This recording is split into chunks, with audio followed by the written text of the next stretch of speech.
Let's pour some nectar then, maybe, please. Welcome to Chew the Chat Podcast.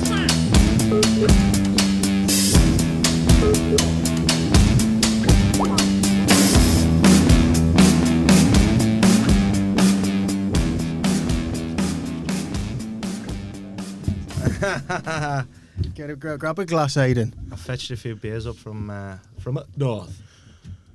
Proper brew, lad. Get proper brew into you. Oh, Go for it, geez. These are the boyos, by the way, these ones. 2x2 brewery. They're smashing it, aye. Wow. It's punchy, that as well, I think. It's Cheers. about 7%. cheers, Aidan. Cheers, Aidan. Cheers.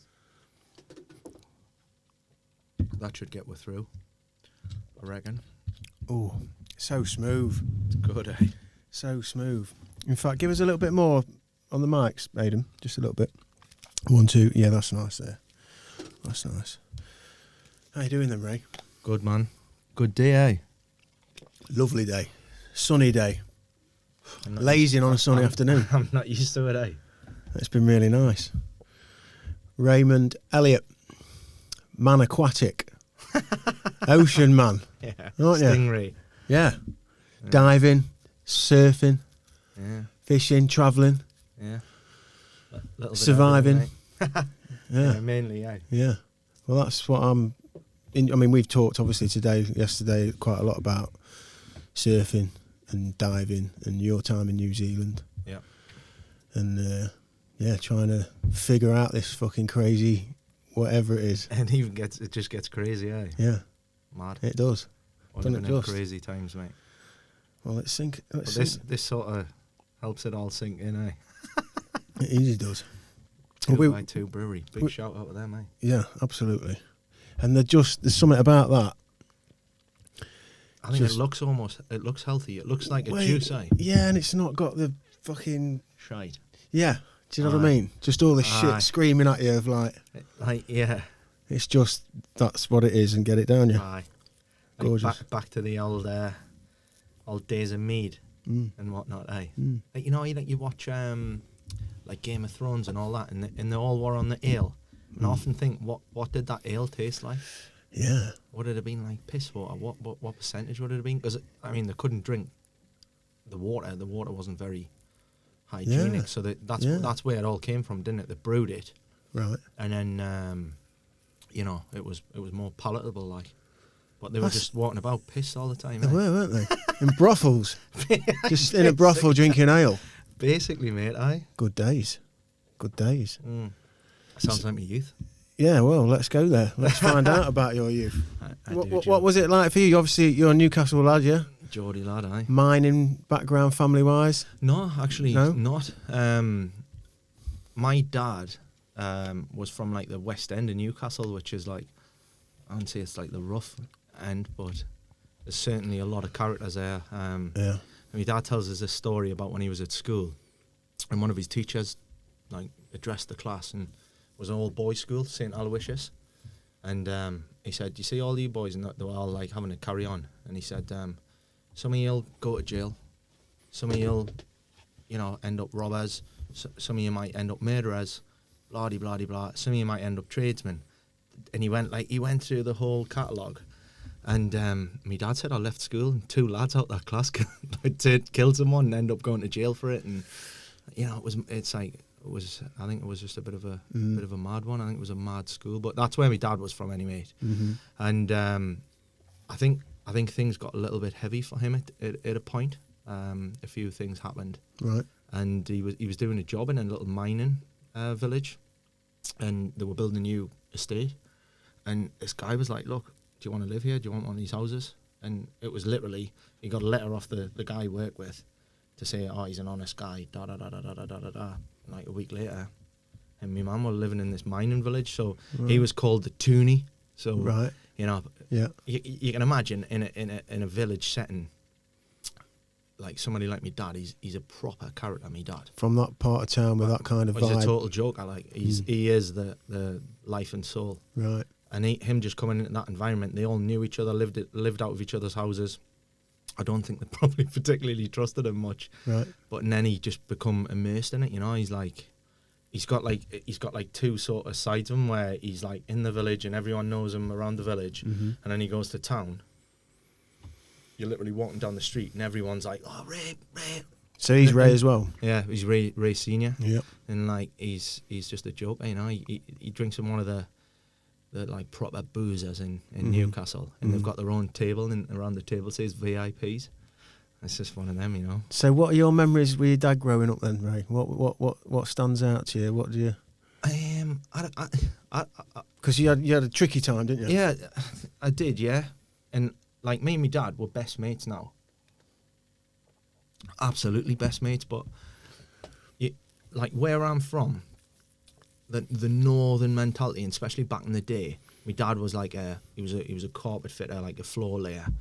He was a tough geezer, you know, and like it was a massive drinking culture, like proper toxic masculinity, macho, and you know, it wasn't uncommon for blokes to just be on the lash every single night. Work, drink, sleep, work. You know, like the woman's in the house, and I know that like that. I was born in the 80s, the late 80s, and I know that might sound a bit backward for a lot of people, but so it was, in the north, it was still very much like that, you know. And my dad was that type of geezer, like, and he had me late in life as well. He was never like a sporty bloke. So a lot of my memories are like, we used to have a good family unit, to be honest. When I was very young, and every Sunday all the family used to come to our house, and all the kids, and it was great.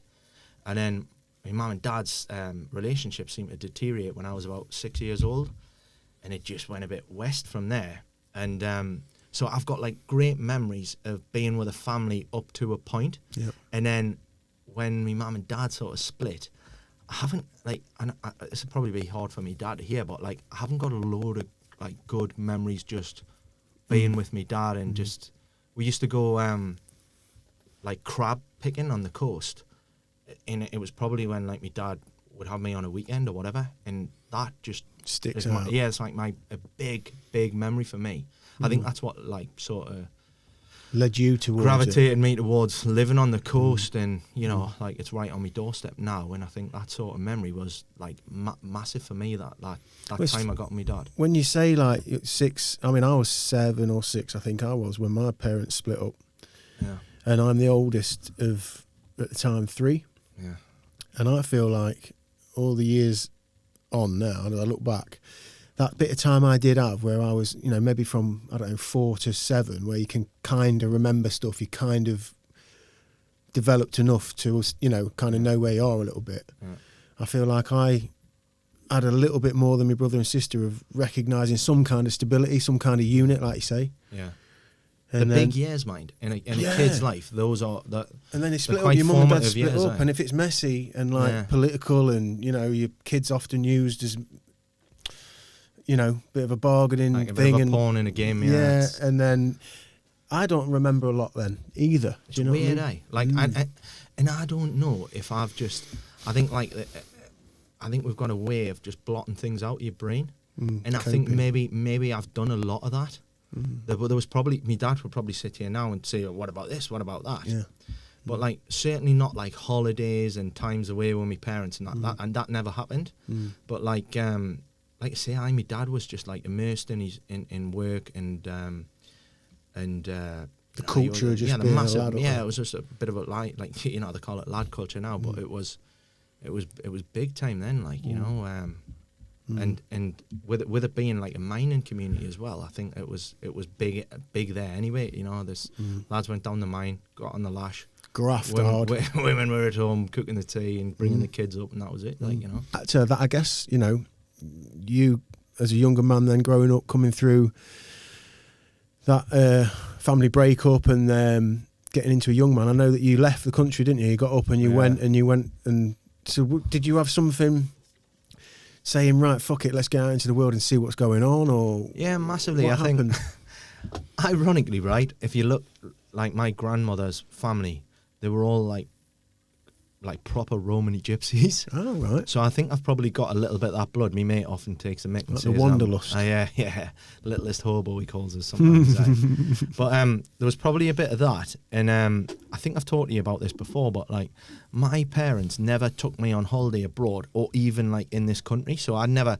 got the age of 16. I'd never been even on like a bloody Butlins holiday or whatever. So like the thought of, you know, well, I obviously wasn't blind to it. I knew people were going away here, there, and everywhere.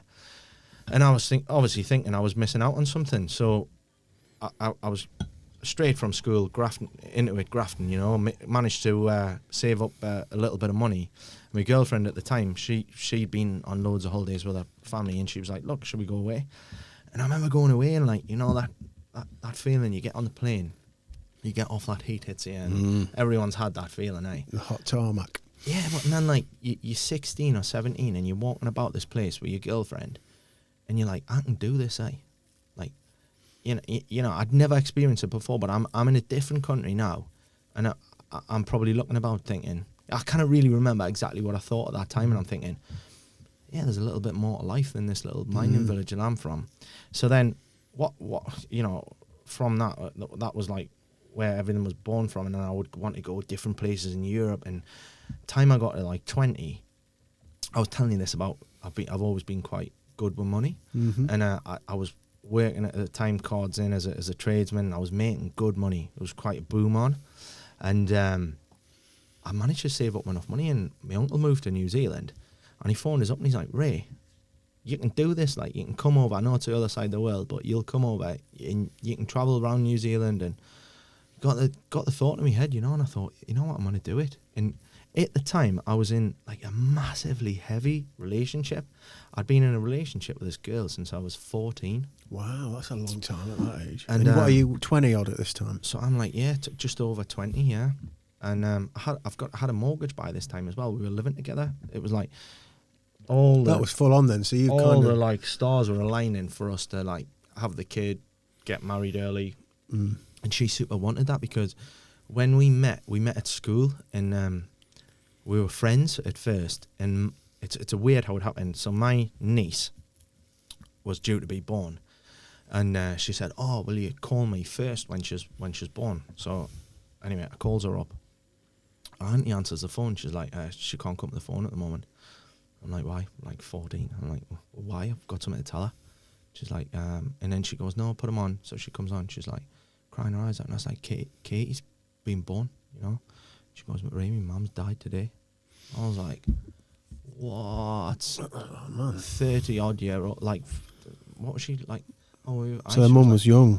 super young, yeah. And like, what do you say to that? And then like that sort of like fused us together. And then, you know, I've talked to you about like what sort I was going through at that time. I had like mad things going on at home, and I Family broken down. Yeah, family had totally broken down, and I was probably looking for that support network as well. We both were, and we were like sort of gravitated towards each other, and it was like, you know, she didn't really know her dad. She didn't have a massive family unit, and I think she looked at me, and I was quite, like, not blowing my own trumpet, but I was quite mature for my age, because I'd had to be, you know, like, I've taught you, I've grown up with, like, you know, my mum being alcoholic and all that, and I really think that I was like, I had probably an older head on young shoulders, and then like it just seemed to just happen. Like, I bought the house, we were like living together. Next thing, we had a cat. I don't even like cats. Really. Do you know what I mean? The Like, cat. That's like, the precursor. Like, mate, I went to work one day, and she says, "Oh, my auntie's here. She's just helping us move all my stuff in." I was like, "We never even thought about this, eh?" So next thing, we're living together, and I just felt this massive weight, eh? And I had to bail out, but I loved her so much. It was like my support network. So did you live together for a bit when she moved in? How long did that sort of, or did you know straight away? Did you think, oh fuck, hang on? I think it was fairly soon that it was dawning on us that I'm young. Too much, yeah. This is heavy. And I knew what she wanted as well. Yeah. And I would have loved to have been the person to give it to her, But because it's she's just a the lovely, wrong time. lovely person. And, you know, I just wish all the best for her, but it just wasn't right. And in the way my life's panned out now, it absolutely justifies that it was the right decision. Yeah. I think it's coming back to what we mentioned earlier about it was a different world back in the day. You know, back in the day, people got together a lot younger. Yeah. stayed together. Maybe they battled through some stuff. Probably not in the best situation. And maybe we've lost some of that, and maybe some of that's good to lose. But like these days, I think, like with anything, you gather experience. Things are cheap, aren't they? Like people just, things are disposable. I think we know enough now to say, there's a lot of life to live, and it's probably, I don't know, I'll stick my neck out. I'd say it's probably intelligent to, circumstances allowing, that why would you settle down until you're probably 30? It's a bit of a madness, isn't it? Like, because there's so much to do and so much changes, and it's a really difficult. And young Aidan at 20 years old, we talk about these kinds of things, and it's weird because you're experiencing love. And it's a massive feeling for the first time, right? And it's so empowering. You're all you don't in on think you. anything. This is it. This is fucking it. When you fall in love, and that people first tell time, you though. People say like, this isn't. This is your first love, and you're like, it's probably going to be a couple of years. You're like, you don't know what I'm feeling here. Yeah, like, my heart's about to burst. Like, everything the world could stop. It don't matter. You don't care. And so you've got that contrasting thing where you're literally ready to sign. I'm ready to sign. I'm fucking 19 and I'm going for this is it, and you don't really know that. I think we're getting to the point now where we are a bit wiser to the idea that there's a lot of living to do. Maybe the speed of life we've talked about plays a part in that, but it's fucking You worked it out though pretty quick, so that was a difficult one to talk to. It was a massively difficult period, and I think she sort of knew what I was going through as well. And I think I'll be honest with you, I was running away from a lot of things. Right. In hindsight, I was running away. There's part of it that the purity of traveling and whatnot as a young person. Like, it should have just been all about that, but it wasn't. I was running away from a situation at home. I think lots of people are doing that though as well, aren't they? But I mean, I wouldn't change it now for the world. But so my uncle went out in New Zealand. He's like really successful out there, and he phones us up and he's like, "Look at me, you can come out here and do this. Like, there's another world out there, like, brother." And I thought, you know what, he's right. I'm gonna go. Like, and I did. I packed up, bag on the back, I was gone, and I spent about 5 or 6 months travelling initially, and ironically she came out to see us in the last few weeks, and I was just a different person. Like, I'd just seen it, and it had just reaffirmed for me that I was not staying at home. You're just starting living now. Like, she's thinking, I hope he's just got it out his system. And she's like, we'll go home now and all that, and I was like, this is just the tip of the iceberg. I'm going for a day. So as you can imagine, we did the thing where like, I'm gonna go away and we'll keep in touch and kind of the awkward fizzle. Yeah, mate. I came home. I was working as a stonemason at the time. I got a few things together. Got a bit of graft under my belt. A few more quid. I was at home a few months. I was gone again. I went all around Asia with my mates for about 6 months. And again, just like that. Yeah. And went from there, went back to Aussie, dive in the Barrier Reef. By this time, I was a qualified diver. That's what I want to get into with you as well. Yeah, so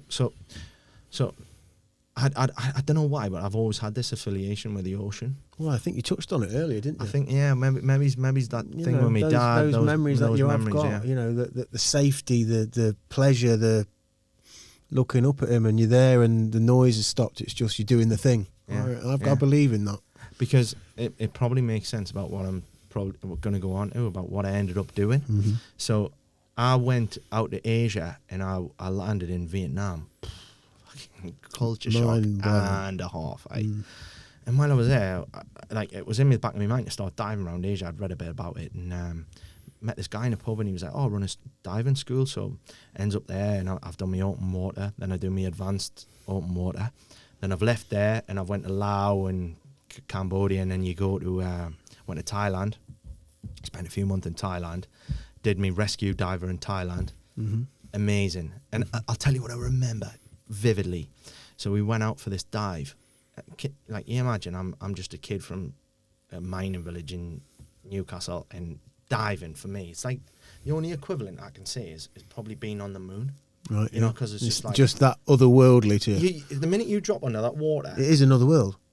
You're in space, aren't you? you are in a different place. Man. Aliens fucking everywhere. And not everyone has that pleasure to be there. And here I am. And we're down there, and I'll never forget this cuttlefish comes, right? And the instructor, like, he's signing for this cuttlefish. And it comes up my face, and it just starts, like, you know, all this metamorphosis of colour. And it's flashing like electric, eh? And then it just squirted ink in my face. And there was this plume of black ink. And I just watched it glide away. And I remember seeing that and just thinking, that's it, I'm fucking hooked. This is it. This is my sport. This is my hobby. So that was it. And we'll probably talk about this in a bit, but I've got OCD. Right. And like that became my fucking obsession, like. And that was it. I wanted to be in every country, in every water, in every, you know, all over the place, diving and seeing whatever I could. And then obviously I knew the end game was I was going to live in New Zealand to team up with my uncle and stay at his. And I'd read on a few forums that New Zealand was massive for free diving and spearfishing. And I thought that's a bit odd, like, but because I'd never thought about it, to be honest. So I'd moved over there, and I was like lad about town. I was living with my uncle in his penthouse apartment. Whereabouts were you, like? In Wellington. Right. And he had this great place, and it was fantastic, you know. And spent a few months just piss farting about, and came the time where I had to look for my own place. So I was looking on the ads, you know, a bit like Gumtree that we've got here. They've got this thing in New Zealand that I can't remember what it's called, eh? But anyway, so I sees this place, and it's like panoramic views of the ocean. So we rocks up, my uncle's with us, and he's like, where do you think it is? And I'm like, it's that one there. There's a boat in the driveway. And I like looks, I remember standing at the top of it and just seeing all the ocean, thinking, what are the gaff? How am I going to be able to live here? So this guy opens a door, German guy, Sebastian, most straight talking person I've ever met in my life. He's just straight up, eh? And so we're having a bit of crack, and he goes, basically, this is how this house is on 2 floors. You can have the ground floor. Yeah, and I'm up here. And I'm up here. He's like, you got your own bathroom, da-da-da-da-da. We'll eat together if you want. Come up. And I was like, mate, I said, whose is the boat? And he goes, oh, it's mine. He says, I've got a free diving school. I teach people to spearfish and free dive. And I just looked at my uncle and I went, see you, mate. Yeah. Like, the universe is just leave me here, right? Yeah. And that was it. Yeah. We became like the best of pals. And he taught us so much about it. Like, it's mad, like free diving. I've got this, I found quite quickly that I've got this ability, like this lung capacity, where, you know, I think, you know, I wasn't scared of the ocean, and, you know, I was into diving anyway. But I think with any sport that you're gonna get good at or whatever, you've got to have like a bit of a predisposition to just, you know, like. How much do you reckon the actual just tank diving offers you to take into a free diving situation? Obviously awareness, but do you think there's anything in the way of not other than that? Not really. No. It's a different kettle of I fish. suppose the only thing you get is like is being calm in that environment. And so like I was just like a rough ass Geordie lad, stonemason, and he's talking about meditating and fucking he was mad on diet and like he's telling us how to zone out, and we would get in the water. Was he a similar age to you, Ray, or he was what? older than me? A bit older. And it's a bit of a mentor. He becomes a bit of a mentor. He was, but you know, it was so weird. Like we were both single at the time, and I was a bit of like a lad about town. I'd come into that situation. And I was like, you know, that. Where's the chicks? Cracker Geordie. That. But it's such a small place as well. Like you get quite, you're known quite quickly, you know. So he wasn't that like outgoing in that sort of environment. So we used to go out, and he loved that side of it, you know. So like. He's like, wow, look at him go. Yeah, bro. And obviously we shared a place. I don't want to say too much because my missus will be watching this. Well, young men living in a free young world. hearts run free and all that. And it was great, mate. And then he like showed us that other side. And, you know, like New Zealand's a beautiful place. And did you pick up on the things like diet and that then? Did you look at him and think, fucking hell, he's got some shit going on here. I'm gonna get him. He was on the vibe. Like he was like, you could maybe think of it as him probably being a little bit odd at the time, you know, like, but he was onto it, man, and he was just, I loved him a bit, still do. He's a great kid. I'll catch up with him whenever I can, you know, but he like, we would go out for a dive and he would meditate in the house and he was into yoga and that, like, it was mad, eh? I'd never seen that sort of thing before. And then he showed us how to, like, relax. And I remember we used to have this one dive spot we would go to, and there's this white house up on the hill, and he'd be like, look at the White House, and then like go into the meditation, and you just had to just calm, and you're in the water, and bearing in mind there's some naughty shit in the water in New Zealand. Yeah, I can imagine. There's everything in there, isn't there? Yeah, there's fucking orcas.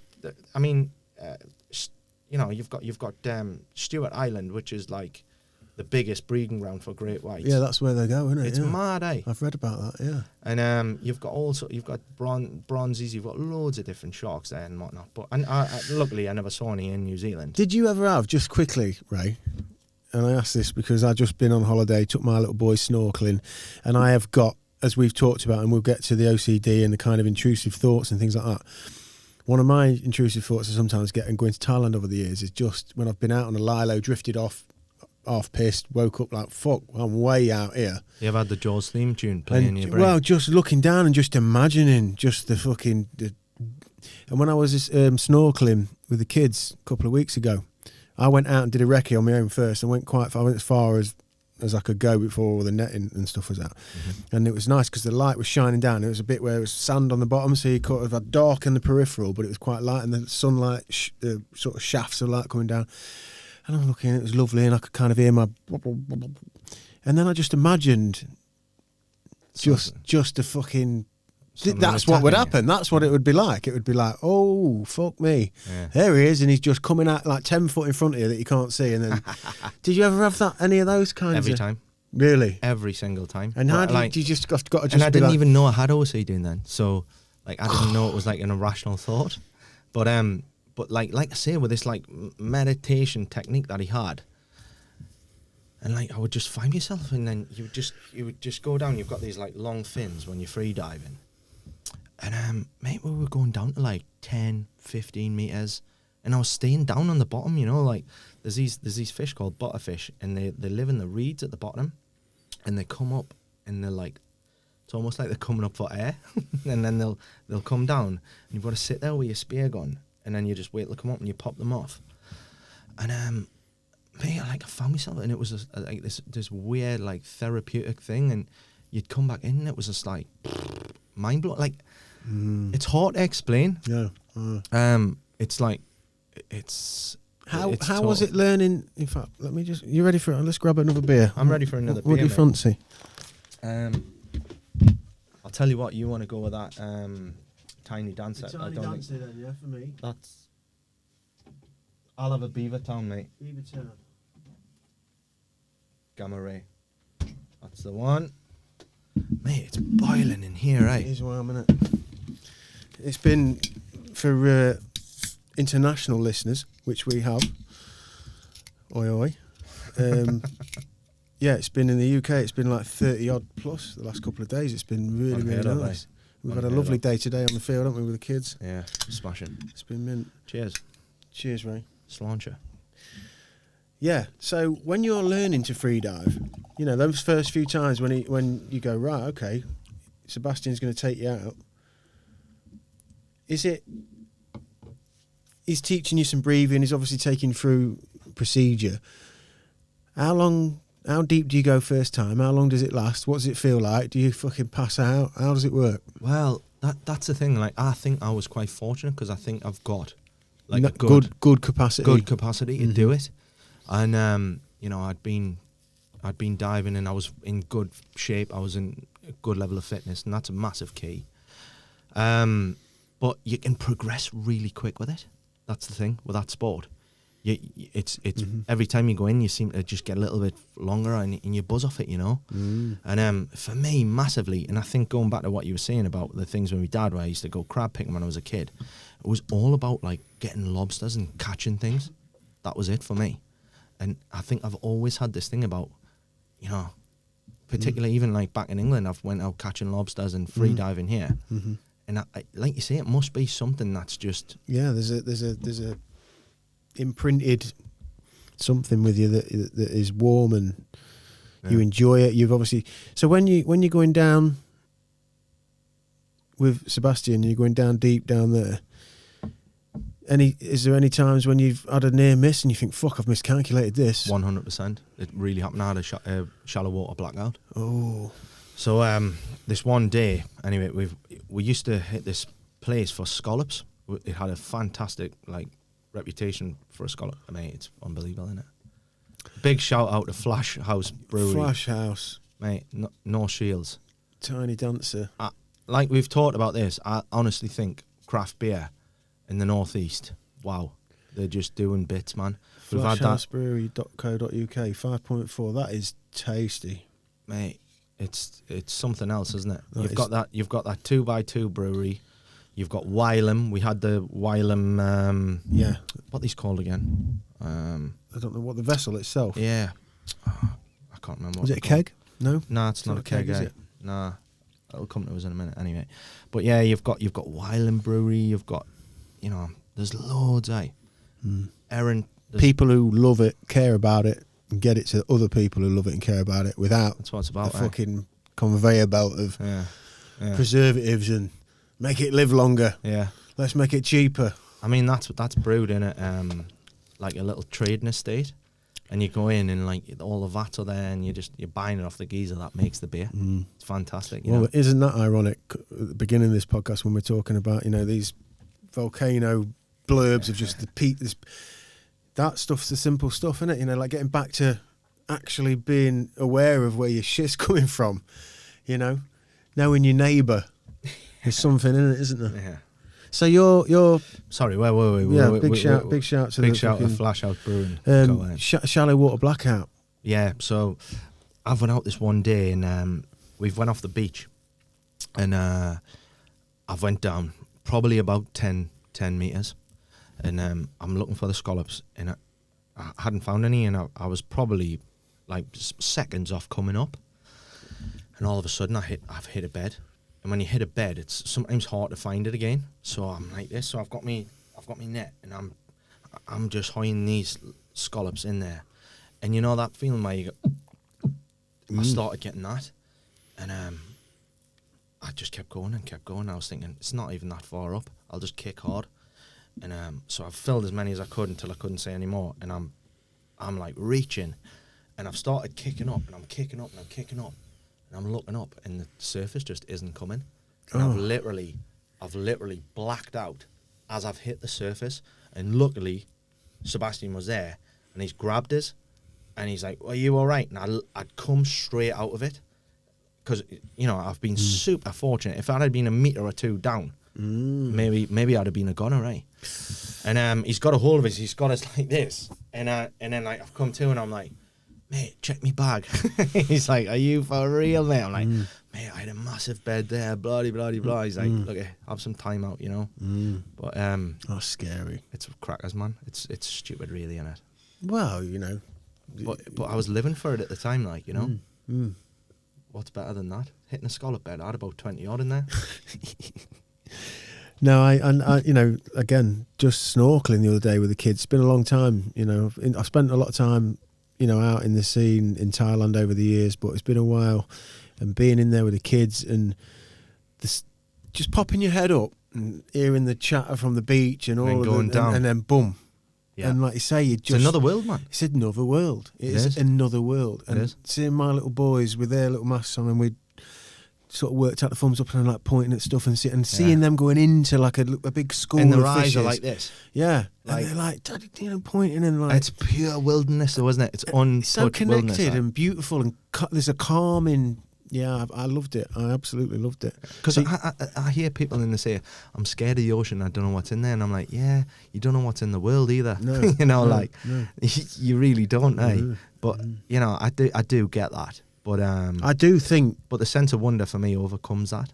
That's the thing. That I am a bit of a pansy thinking about, and I know if you weigh it up, it's the equivalent to getting on a plane and the plane's going to crash, or having a car crash. Like you think about, as I said to you, getting in the water in New Zealand destination. and thinking, "Fuck me, there's orcas in here, there's great whites, there's tiger sharks," and I'm thinking, "Fuck me, and as I sit here now, my default setting is like, whoa. Yeah. But it isn't. The rationale is no different to getting on an aeroplane or getting in a motor car. Across the road. Essentially, is it? Yeah. It's the same, mate. But the idea of just fucking being eaten under the water. I know, it's horrific. Jaws has got a lot to do with it, you know. Oh, God. Mate, yeah. The impact and I say a lot to do with unreal. it. Probably 90% of people who are scared of the ocean is that movie. And, you know, we've got there's so many activists out there trying to, like, flip that narrative.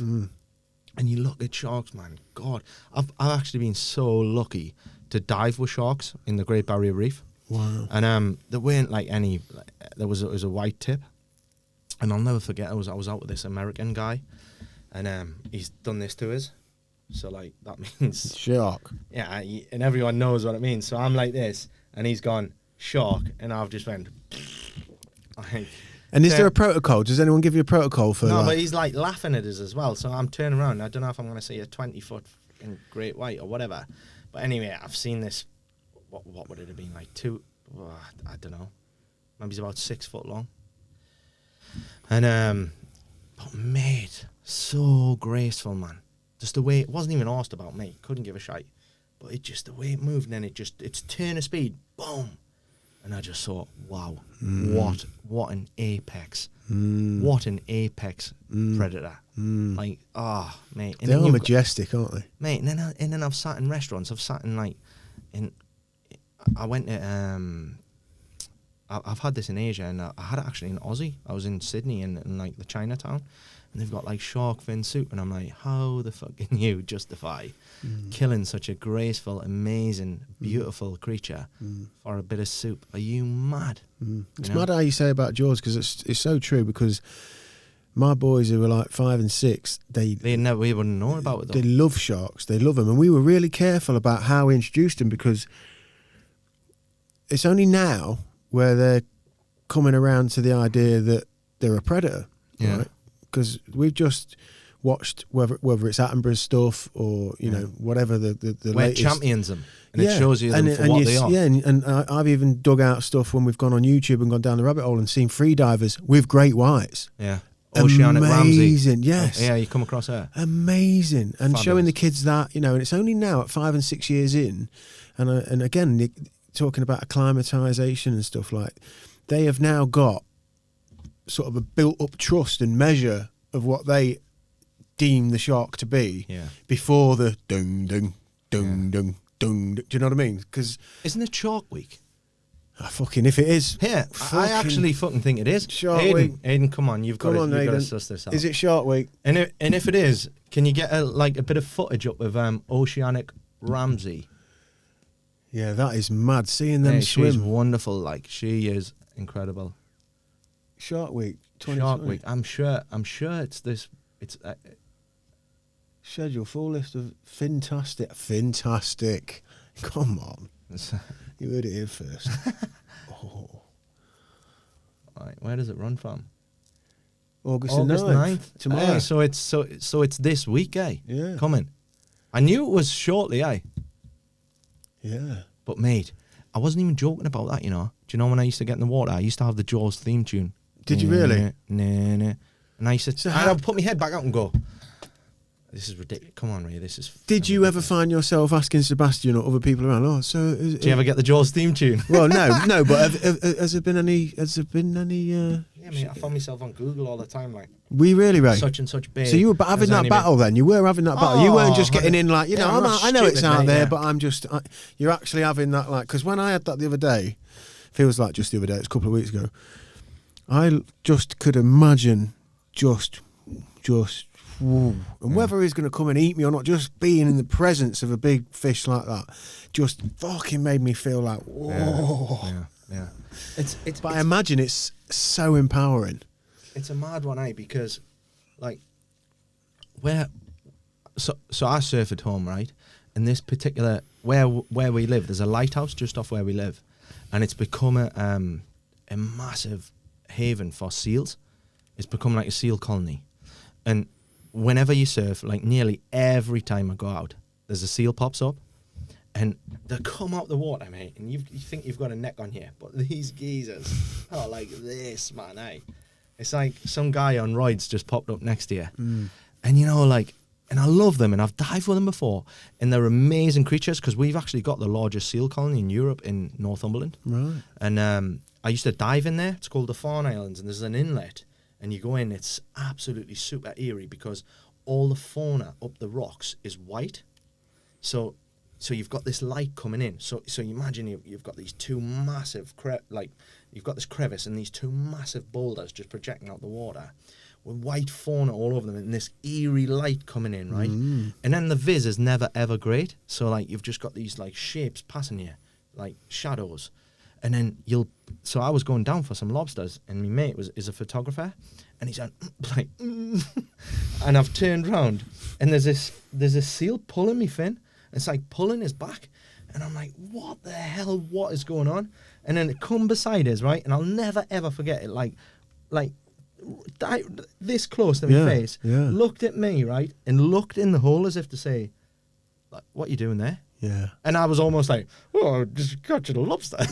Do you know? Like, I'm just. Mate, it's so bizarre. So I've been in that scenario with them where I've been, like, up close and personal.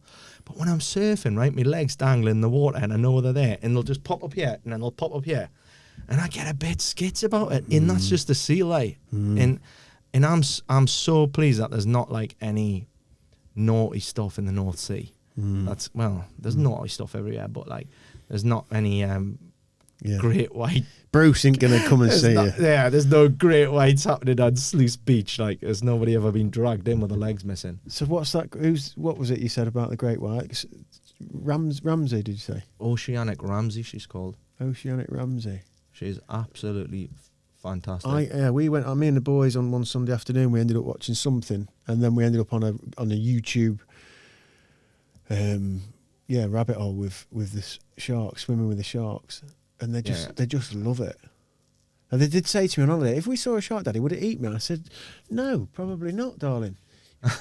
I'd probably just be interested in you. Yeah, that's the thing though. Like, there's might have been times where there's been a shark looking at me. I wouldn't have had a clue. And it's probably just looking, I thought, who's that idiot? That's Did you see, there was a bit of GoPro footage I saw of a diver, you know, and similar thing to what I was experiencing, was probably one of the things that's triggered it for me. And then one comes up in front of him and he starts going backwards. Have you seen it? And he goes, and it's kind of just following him. Yeah. And he's fucking. Oy. It's probably gone to its mates. Aye, look at this. And there's a video. I don't know if it's fake. We'll probably find it in a minute. But I think it's in Australia. A lad jumps off the bridge. He jumps. It's a load of shite, mate. He jumps and off, then jumps in, comes. and then it kind of just comes. Is that doctored? Is that shite? Mate. I've seen so many different types of edits of it. Because I watched that and I thought, he goes, fucking, yeah. And I thought that was shark like, comes. It's a load of shite, mate. Fucking hell. Aye. It did me damage. Aye, see, that's the thing. But that's the problem, though, isn't it? Like, your kids see that. Benefit, Reef safe sunscreen. Oh, this is Ocean Ramsey. We partner with 1% for the planet and Save the Sea Turtles. Mate, she'll like hold on to a shark's fin and swim with it. A great white. The woman is an amazing advocate for sharks. Ocean Ramsey. Mate, you want to see her free dive, man? So how long? What sort of time is she spending under the water? Oh, mate, you probably couldn't. 5 minutes would be a doddle for her, like. I think that's a tiger shark, isn't it? Tiger shark. Yeah, it looks like it's got markings on the body, doesn't it? They've got a bit of quite a square head, haven't they? Yeah. But she just obviously, she knows what. That's got to be fucking some mad. And what's the gear that they wear now? The protection stuff. There's a special product. Yeah, there is a shark one, but I don't think they wear it. It's meant to be like a shark repellent. Ah, I see. So it sort of sends them off. Yeah, I don't think she'd be wearing that. I think she just trusts in the animal. Like, she's amazing. I follow her on Instagram. It's tremendous. Look at that. I think her fella as well. I think they're both into it. They've got their own program and whatnot. That's got to be something. Saving Jaws. Jaws, look, yeah.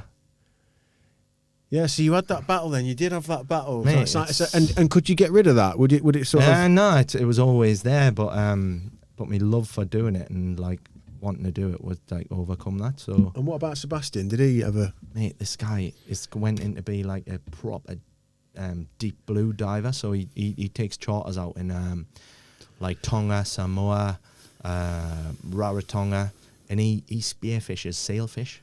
Right. You know, like a sailfish. Are they like enormous? Like a bloody... Here we go.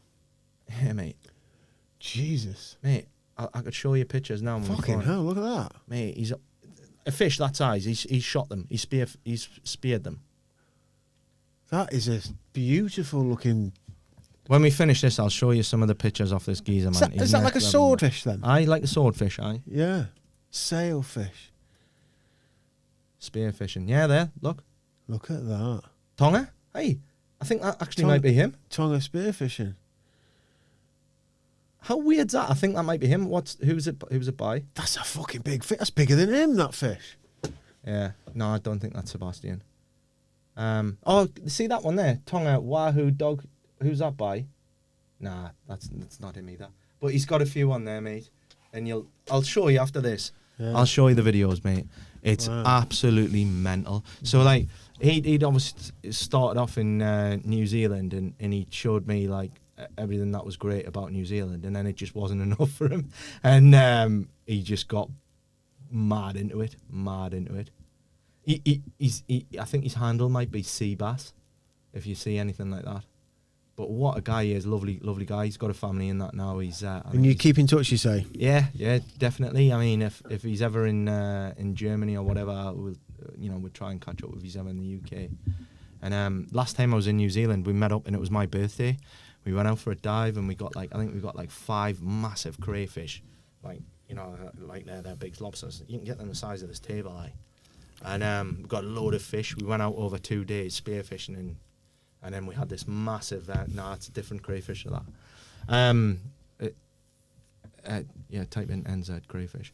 And we had this massive feast for my birthday, man. It was fantastic, Had everyone round. It was great. I wish I had I've talked about this on this podcast. I just can't... I can eat seafood because I've made myself eat it because I know how good it is and I'll eat stuff, but yeah, look, I can't celebrate and enjoy it. That's like the type of kiddie there. Look how big that is. Look at them, man. Christ.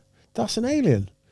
That's what chases Sigourney Weaver around. Yeah, Predator. Yeah. Mate, they're monsters, aren't they? Wow. Fantastic. But see that picture there where they're all under the rock? That's what I used to see when I would go... The first one there, Aidan. Oh, yeah. That's what I used to see when I would go diving. So that's what That's what you would encounter. So you would see the big antennae. And then... So them ones that are different to the Europeans. Obviously, the Europeans have got the nippers. Yeah. So you've got to click them out. So you've got this thing called a click, which I actually use a radiator roller. Right. And you take the end off and you just click it. You put it in the hole and you tap it on the arse. So it's sitting there with its big claws out and you tap it on the arse and it thinks it's another lobster coming for a bit of a scrap. And then when it turns around, you just put it in the bag. But those ones, and they're so powerful, you just hit them you've just got to hit them in the face and then you pull them out and they'll pull you all over like. I was going to ask you what is the scenario when this is you now and you're going to pull him out? Wellington, eh? Are you literally pulling him? Yeah, you just get in. What, hands or you got... Yeah, hands, eh? There, look, he's in. He's got it by the face, eh? There he is, look. And then you put him in your bag? And then he's in your bag for tea. Look at that. And is he trying to nip at this point? Is he trying to struggle? The legs? You see the legs there? Yeah. So they're quite sharp, eh? So and they're like... But we used to put them in with belts. So you would have them in your belts and they would be like moving about, That's mad. Mate, honestly, man, do you know, like, when I found myself living that lifestyle, I was like, what am I doing here? Like, what's going on? I'm just a kid. Surreal. It was totally surreal. Totally surreal. But that's living, isn't it? Because when you come away from, and it's not to knock living in Northumberland, it's not to knock living in East Midlands, it's not to knock if you live there and you go, there's something about the enigma, the exotic nature of something new, something different, a different speed, a different pace, a different smell. But I am a little Look bit at that, weird. even just that, when you pop up above the water. Yeah. And then back down. Look at the world of difference. Oh, I'll tell you one to watch. There's a geezer called Sam in the Wild. He's a New Zealand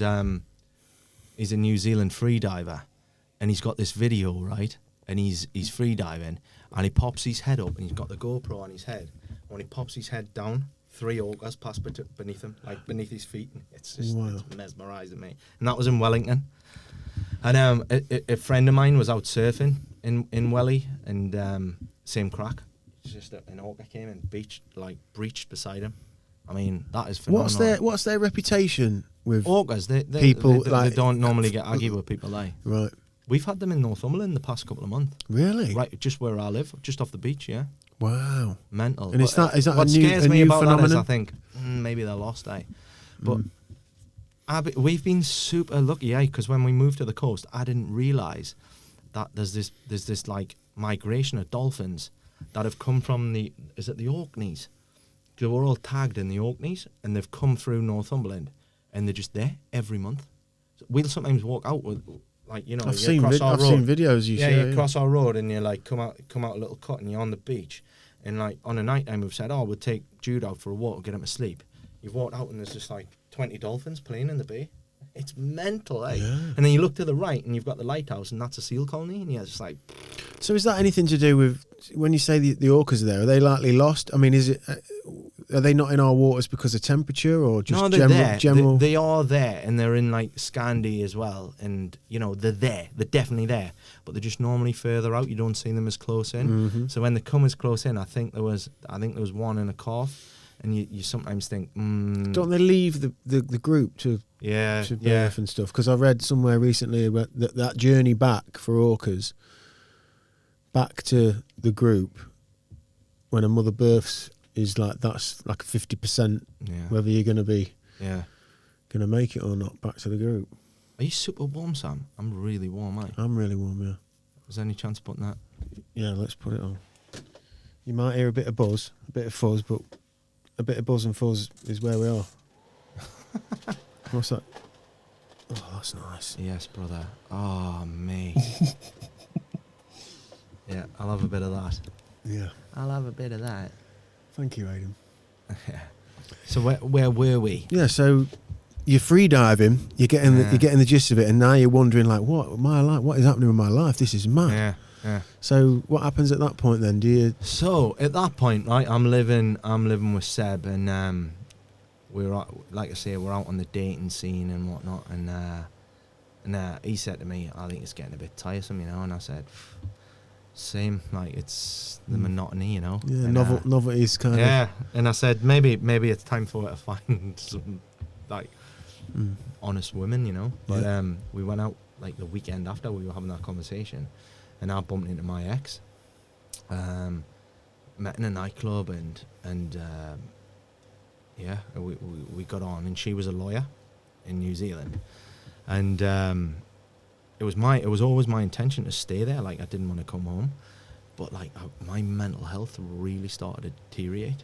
What do you reckon that's down to then? Because obviously you mentioned that when you got there, with hindsight, you look back and you think, I was running from some stuff and things were tricky and coming to terms that by this time you're probably, how old are you now then? So I'm 24. Right. So you're starting to come into those levels where life's going into a different level of maturity, isn't it? You're kind of weighing up different things. Where's the next? I'm going to be 30 soon. What's happening? Yeah, you start thinking like that. But I've mentioned this. You know my backstory, but I'll go over it. Like my mum was an alcoholic, and I'd lived with that for a number of years since I'd been a child, you know, and we sort of fell out because her and my dad had split up when I was 18. My dad had ended up having a couple of heart attacks, and my mum was not well. She really, really wasn't well with the drink. I didn't realise that at the time. You're just a kid. I was just a young lad. I couldn't really. I was trying to figure myself out, you know. Like at that age, you don't know what's going on. And that is what's normal anyway. Yeah. Doesn't matter. That's just what you know, isn't it? And I didn't get it. You know, I'd lived with it for so long. I was quite resentful towards her. Some of the situations she'd put us in, you know, as part of her illness. Because it's an illness. And I understand that now as a grown man, as an adult. She's suffering. Yeah, and I went to visit my dad in hospital. He's lying there, and I thought my dad was invincible. You know, like a lot of kids do. And she was out having affairs and whatnot, and I found it really hard to forgive her at the time. So I just stopped talking to her, and I'll be honest, all through my childhood years, my mum was just like, she was just the god, you know, like, and I wasn't that close to my dad, to be honest, and it's like it cut ties, really, really hurts. But I was at that point, I was a builder, I was a Geordie, I was a young lad. I wasn't gonna let that. So when you say she was God to you when you were a kid, so was she there for you in the full capacity? Massively. Yeah, so she did have that she from her. was You a had the love, warmth. She was a wonderful mother. Right. She was a wonderful person, my mum. Right. But I've always thought of her as of like some sort of a Jekyll and Hyde. And she used to have this thing with, you know, in the local community where everyone thought she was wonderful, and she was. Don't get us wrong. And then behind closed doors, the drink had got a hold of her. You know, it had become a massive problem, and she'd become this person when she'd had a drink, and she would say things and do things, and you know, I'd come in from school at 12, 13, 14, she would just be lying on the floor like passed out, and I'm picking her up and I'm putting her to bed, and she would tell her she fucking hates us, and and then it just went on for years, like. And I found that I started to really resent her, you know, and I was thinking, how could you? Like, I saw my other mates' mothers, and I thought, you're not a mother, you know, but I didn't know at the time she was ill. And do you think the split with your dad then? Do you think that had a big impact on her, or what? Or was no, more so, ironically, not the split. Ironically, the lifetime spent with my dad was the issue, because, like I say, my dad was proper Geordie lad, you know. He was in. I don't want to say my dad was a functional alcoholic, but he was on the piss every night, heavily, and you know, whether it was a culture or not, I think my dad took it to the nth degree as well. You mentioned it, that, you know, like, you know, I've that generation of men. But I've spoken with a lot of people who are my dad's friends or of that age, and they're like, your dad was nuts, putting it away. So like, I don't even think it was like just a generation. Yeah, it was me. It was me dad. He was a wild man. Eh? Dealing with his own shit. Yeah, mate. We've talked about this. My dad had a rough upbringing, man. He had a rough upbringing, and yeah, and what I think was, she had 3 kids. I was the last one. And my sisters are fair bit older than me. 12 and 14 years older. All right, so significant then. Yeah. So at the time, they were out. They didn't have to be there in the house, and I was the one that bore the brunt from age. So would they have had mum and dad together, kind of? Yeah, they got sort of the best of the years. They had like holidays and you know, like I don't know, family. Yeah, they did to an extent have that sort of vibe, and then when I came along, it just seemed like it was on the decline. You know, I think that was a mistake anyway, but. I think most of us are, aren't we? Yeah, let's be honest. Yeah, but unfortunately, I was there, sort of bearing the brunt of it, you know. So as much as I loved her, and that we'd been through a lot, you know, and I'm sure many people that might be listening to this that have lived with people with addictions. It's incredibly hard when you love someone that's got an addiction. You love them so hard, like your mother, you know. You're never going to love someone like your mother, and living with that person in a relationship, it's so hard, and the only way I could sort of deal with it at the time was to just take a step away, so and then obviously with a breakup with my dad, that did hurt her, and she just went off, man, and I just couldn't hack it. Like, every time I answered the phone to her, she was going to kill herself, and it was eating away. So she's completely destructive from that. Yeah, mate. And do you know the sad thing about it is, right? Like, my mum's passed. You know that she passed nearly 6 years ago, and it was as a result of alcoholism, like indirect. stress and just there was a few things I'll talk about in a second, but you know, there was a few contributing factors. But you know, like, she was far too young to go. Don't get us wrong, but she'd had a finger on self-destruct for so long, and I think what it was is she looked at me dad, and I think it was like, if you can't beat him, sort of join him, you know. And my mum was this type. She was like me though. She had that wanderlust, you know. She wanted more than what he was gonna give her, and it just must have just been eating away at her a little bit, and building up over the years. Yeah, and getting older. And I never for 1 minute doubt how much my mother cared about me, but like the things that happened in the way she sort of treated us and that, you probably wouldn't expect that from a mother, but the woman was ill, like. Well, she forgets to care about herself first. Well, yeah, you know, and it's a sad situation, but at the time I was angry, eh? Of course, you don't understand, do you? No, you're just trying I couldn't to go. piece it. Like you say, at that age, you don't know yourself, do you? You're just trying to work it all out, and what you think is normal is just what you've grown up with. But you're at a point where you're out in the world and you're seeing other people's families, and you're thinking, hang on a minute, this isn't like that, and that's not like this, and it's confusing, and your hormones, and you're drinking, and you everything's changing, and it's hard. Yeah, it is. It's a tough gig, like, I'm going off on a tangent. Where were we on the original thread? Well, we were talking about when you had kind of got to the point in New Zealand where you were thinking about settling down a bit. You were sick of the fucking novelty of it, and mental health was kind of. So my mental health was deteriorating because I hadn't had a relationship with my mum for 3.5 years, right? And I'd sort of fell out with my dad before I went there, and then that's kind of kicking in again about where you are with it. But I've got a form of OCD that's called pure OCD, right? And it's. Yeah, we can talk about this, so I don't go. Yeah, most people are probably OCD to think about. Yeah. The cleaning and the kind of, you know, ironing things, and that's a neat pile and the label's the right way, but. No, we're pure OCD, so it doesn't manifest in, like, you know, you don't see it as, you know, like you have people with this cleanliness OCD and you see them cleaning and you can actually see it playing out and you can see that they're ill. With pure OCD, it's all in you.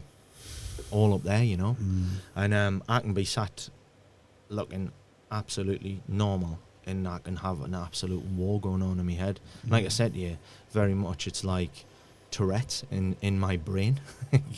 It's that's what's interesting when I asked you about the shark thing, you know, because knowing that, you know, the intrusive thoughts where that thought comes in, that's just like, whoa, what the fuck, you know, and then you have the thought about the thought. This is one of you know. Yeah. So, like, I didn't realise at the time that I was suffering from that. Okay. And in essence, I was actually 23. I was approaching 24. I was in the process of having a breakdown, and I just didn't understand. And like, you know, where you talk about the intrusive thoughts, I was having a thought about killing myself every 15 minutes. Fucking hell, right. So I've never actually talked about this to my missus properly, but I could vividly see me hanging myself. I could. Really? There was a spot that I knew where I lived, and every time, like, it used to just come into my head, and I could see myself hanging from that spot, and I thought about how I was going to do it, and it terrified us, and I knew deep down I wasn't well. And on the face of it, you know, everything was great and nobody really knew. And on the inside, mate, I was. Yeah, well, you're this Jack the lad who's good-looking lad. You're out and about. You're spearfishing. You're diving. You're fucking living life. You're travelling. Yeah. People are like, Ray's fucking got it made. Yeah. And I think I've had to, in the end, like bring my sister. We're quite close with that sort of like, you know, we can talk about. Well, that's nice. That's a lovely thing to have. And I've just said, look, sister, I'm not good here, like, and I can realise I'm not good, and my head's gone west. And luckily, we had a family friend who worked for BA, and she got on the phone to us and she was like, look, Ray, I can get you the fuck out of Dodge whenever you want for like minimal money. And I was like, look, let's do it.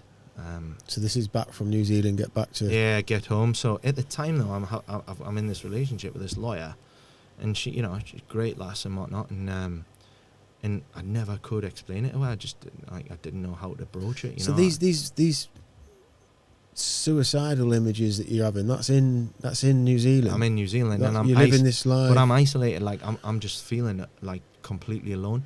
I remember thinking when it was happening, I just wanted me dad just to tell us it's going to be okay. That's all I wanted. I just wanted him to put my arm around us and just say, look at Ray, it's all right, you know. Like your uncle, you mentioned it was your uncle who said to you, look Ray, you can do this, come over here. And that's your dad's brother? Yeah. So what's the dynamic with your dad and your brother? Do they get on? Well, that's another story entirely, because me and him fell out when I moved to New Zealand. Right. But did your dad and you... So I'm just trying to piece together some context in the way of... You've just said it there, you know, you just want your dad to just basically show you the love, show you that he's there, and you know, even though you know he is, but you need the... Yeah, I just want that reassurance, But when you go over to New Zealand, it's your uncle who's your dad's brother. Do they get on? Your dad and your brother, they get on? And does your uncle... You need a piss? Yeah, no worries. Have a piss. Bro. Can we? Yeah, yeah, of course. Can we just have a break? Yeah, of course. Yeah. 6.8. Yeah. Oh, does anyone even read this bit? It says. There's a reason that they're called fucking giggle water, innit? Tiny Rebel. This is who you're on about, isn't it? Mate, they're a fucking great brewery. Them. So That'll this be like a collaboration that they've done. Them. So this is Paradise City. That's got some lovely artwork on that. I don't know if you can see that. And that's another thing I love about these IPAs, like the adventure. There's an adventure with... Yeah, it's great, isn't it? Yeah, there's a real identity. Laurel and Mosaic. That's them. I think they're Welsh, aren't they? Yeah. Tiny Rebel. Don't want to be giving kudos to anybody outside the northeast, but Tiny Rebel turn out a good beer. Like, yeah. Here we go. 6.8%. They've become like units. quite mainstream, where you can get them in most supermarkets as well. Like, and there's the old adage, man. The old weird thing that we do. We love something when it's independent and new. Well, the first album, it's bands, isn't it? It's Kings of Leon. When I could have seen them at Northumbria Uni. Nobody knows who they are. They're magic. You couldn't understand a word he said, and then it was like, let's go mainstream, and you've got to fucking really work on your vocab. I was like, mate, and everyone starts like middle-aged women start singing Sex on Fire, and you're like, fucking that. And the magic goes. Yeah, you're like, I don't want to be associated with them anymore. And isn't it a fucking shame? Isn't it a fucking crying? But that's shame, what mate. happens with everything. But would you not though? Imagine somebody said to you like, "Look, mate, we're on the fucking cusp. We've got all these kids in the crowd that are buying your album, but if we just tweaked it a little bit, we're global, baby." And do you know what? I also think there's a natural side of it, as much as the contrived kind of label side. I think there's also a bit like, if you think, them boys are from the deep south, aren't they? You know? Well, like Leon was a preacher, wasn't he? That's it. Yeah. So that's like a band of brothers and a cousin. That's it. And Leon was the preacher, and they would live in like camper vans, and he was like all around the place preaching, and they were were weirdos, man. What was the documentary? In fact, see if you can get this up, Aidan. It's the name of the place where they lived. Talahana. Talahana Skies. Talahana Skies is Fucking. There's a tune. They do a tune about that, eh? The documentary. Yeah, that's it. I've never seen this documentary. Oh, actually. it's fucking brilliant. Their mum is so cool. She's really bohemian, laid back. Mate, he's rocking a fucking like nearly a mullet with a tash and bell-bottom trousers. Yeah. Yeah, and they were fucking hungry, man, and they were, and again, it's like they just crawled out of a cave playing like these. And they take you back here, and it's dead somber, and like they're just going and meeting the people they grew up with and family members and that, and the boys were doing this, and the boys were playing there, and they used to shoot raccoons down the back alley. Yeah. And I really felt this was a really quality watch. It was a real telling him the sky. Because I've used that analogy before of Kings of Leon in particular, because that first two albums. You know, man. There's used that to go magic, down, shoot a few beers, and they are the classic example of like proper rednecks, eh? But you imagine if you've just done Molly's Chambers and you've just done that first record, and you're this fucking weird, hairy, yeah, mate, they were fucking far out, real man. band, yeah. But then you go platinum or whatever the fuck happens, and all of a sudden the label are ringing you, and you know, we just put £1.2 million each in your accounts. Yeah, brother. You know, we want to get on with the second record. Let's let us know when you're live, eh? Yeah, now all of a sudden you're not in the back of a fucking old Bedford van. You're flying on your own plane. And now you're not just recording it in the back of someone's redneck barn. Now you're recording it at Metropolis or... Yeah, man. You know, so and all your of life's changed, eh? What you're singing about is different, eh? You know, I remember vividly, 13-year-old, I used to buy... You know when you used to buy a CD and they used to have the artwork? Kings of Leon. Like, I'd just sit and listen to the full album because the way they put them records together was the way them tunes were meant to be heard. Yes. Like, even now, when I hear the records, I can hear the next song coming on. Yeah, Because I know the way it's meant to play out. That's something we're losing, isn't And it, I with couldn't streaming? understand some of his lyrics. And I used to sit and read the artwork, like, you know, like, and I'd be like, oh, that's what he's saying. Yeah. You know what I mean? I'm like, oh, yeah, we're going down. Do you know what I mean? Yeah. And it was, mate, but you know, like, there's something romantic about that. And that's totally gone, eh? It's gone. And I do get it. And, you know, I do understand. And we've had this conversation. Actually, I'll tell you what we had this conversation about a good few months ago. Right. Was the Gallaghers. Yes. And it was just about the time that they brought out Noel brought out about the same time. Noel's was a bit dancey, I want to hit. And it was, and Liam come out and he was trying to like put this message out that I'm still rock and roll. And I remember you saying, I was like, oh fucking hell, mate, Noel, what about him? He's a bit wet. And you were like, yeah, but he lives in a fucking multi-million-pound house now. All his mates are multi-millionaires. He's not that fucking snotty-nosed kid from Manchester that's taking Eves on a Saturday night. Yeah. You know, like that's gone, eh? He's now singing about fucking picking his kid up from private school. And, you know, like he's got a flat tire on the Bentley and he's got to call fucking Jeeves to come and fix it. Like that geezer's probably never cooked a meal in like 20 years, eh? He probably doesn't even know what it's like to buy clothes. Although I did read something. I read that about Levi's. Yes, 10 pairs. Yeah, but that was years ago, mate. Like Right. I'm saying, in the last 10 years, that geezer's never went into a Levi's store and bought a pair of jeans. Fucking come on, mate. But the Gallaghers, for kudos to both of them. You often see Noel just on the tube with his bag on the tube. Liam. Do you often see him, do you? Not me personally, but I follow different pages and bits and bobs that come up. Is it Kate Moss has put the picture on or something? Probably. They watch the telly with her. There's a television program about him watching telly with Kate Moss. What is it, Gogglebox? I love that show, man. I've never seen it. I've just seen the clips of bits. And I don't watch much TV. What's happened? We're watching, but I get it. But you know what, though? I do get it. It's absolutely gold, man. It's gold. It's absolute tremendous TV, and I don't know why, and it's pure trash. But you're just watching people, and they just get. I think it plays into this. I think it plays into what we're doing now. I think the podcast culture, and I don't know how much you're sort of into your podcasts or video podcasts, but this kind of free flowing, fucking anything goes. That's what we're intrigued by. We're just mates having a bit chat here now. And yeah, exactly.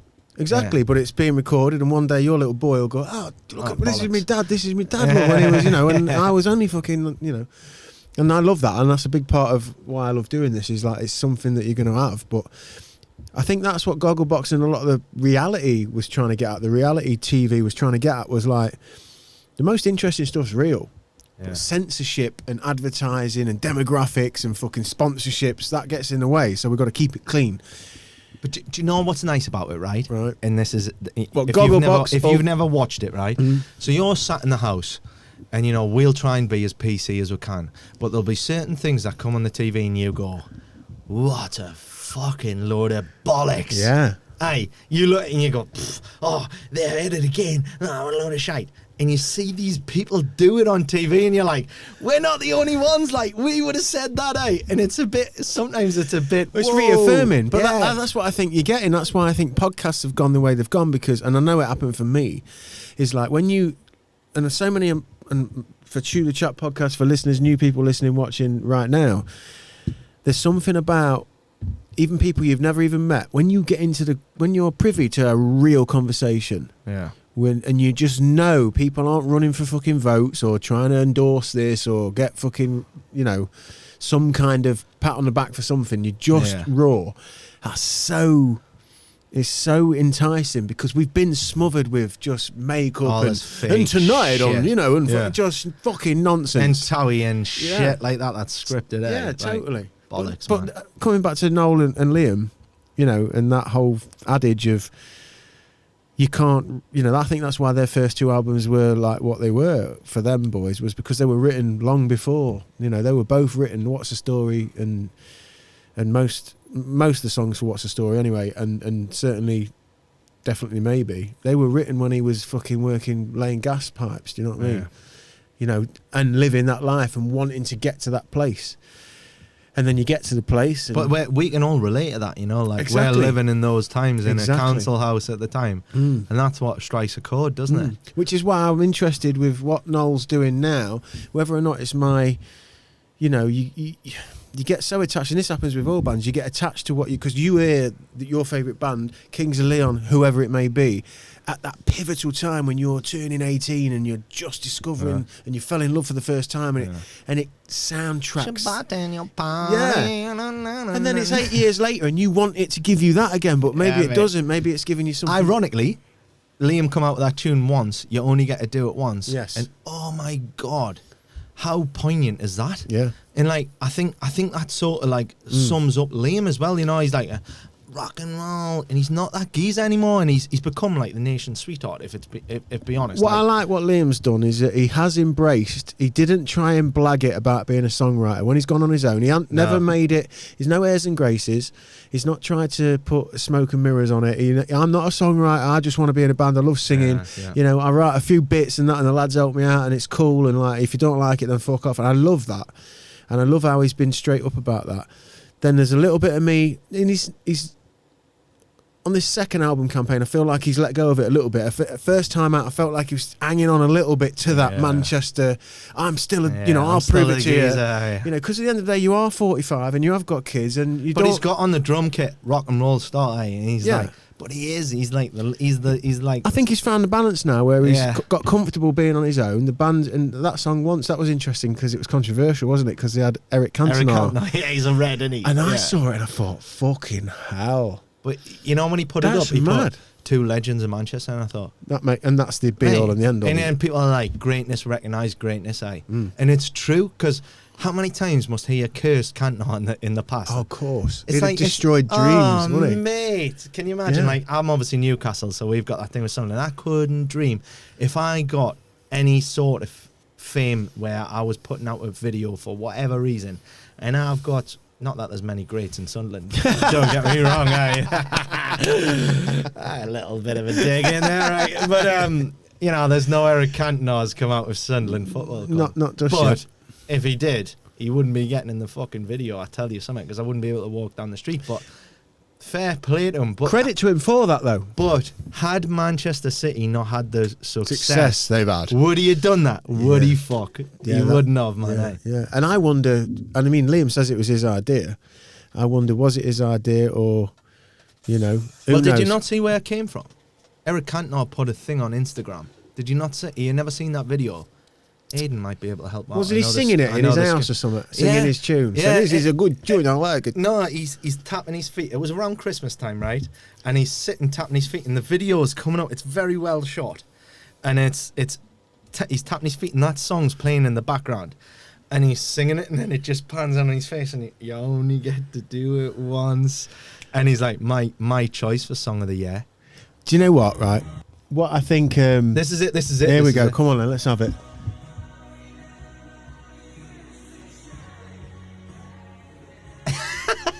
What a geezer, man, eh?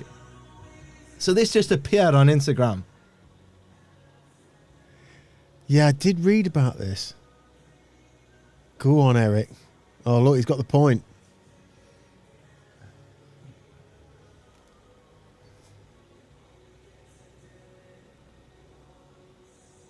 And then the caption was, my nomination for Record of the Year. So here's one for you. And then you. I think Liam come on and said, yeah, King Eric, let's fucking do it. So I've played devil advocate with you, because while I was doing a music project around the time when these two were doing those albums, and I grew up on them and listening to this podcast we've done some music podcasts, and they know that we come from the generation of Oasis, and we started our bands, and they're a big influence on us.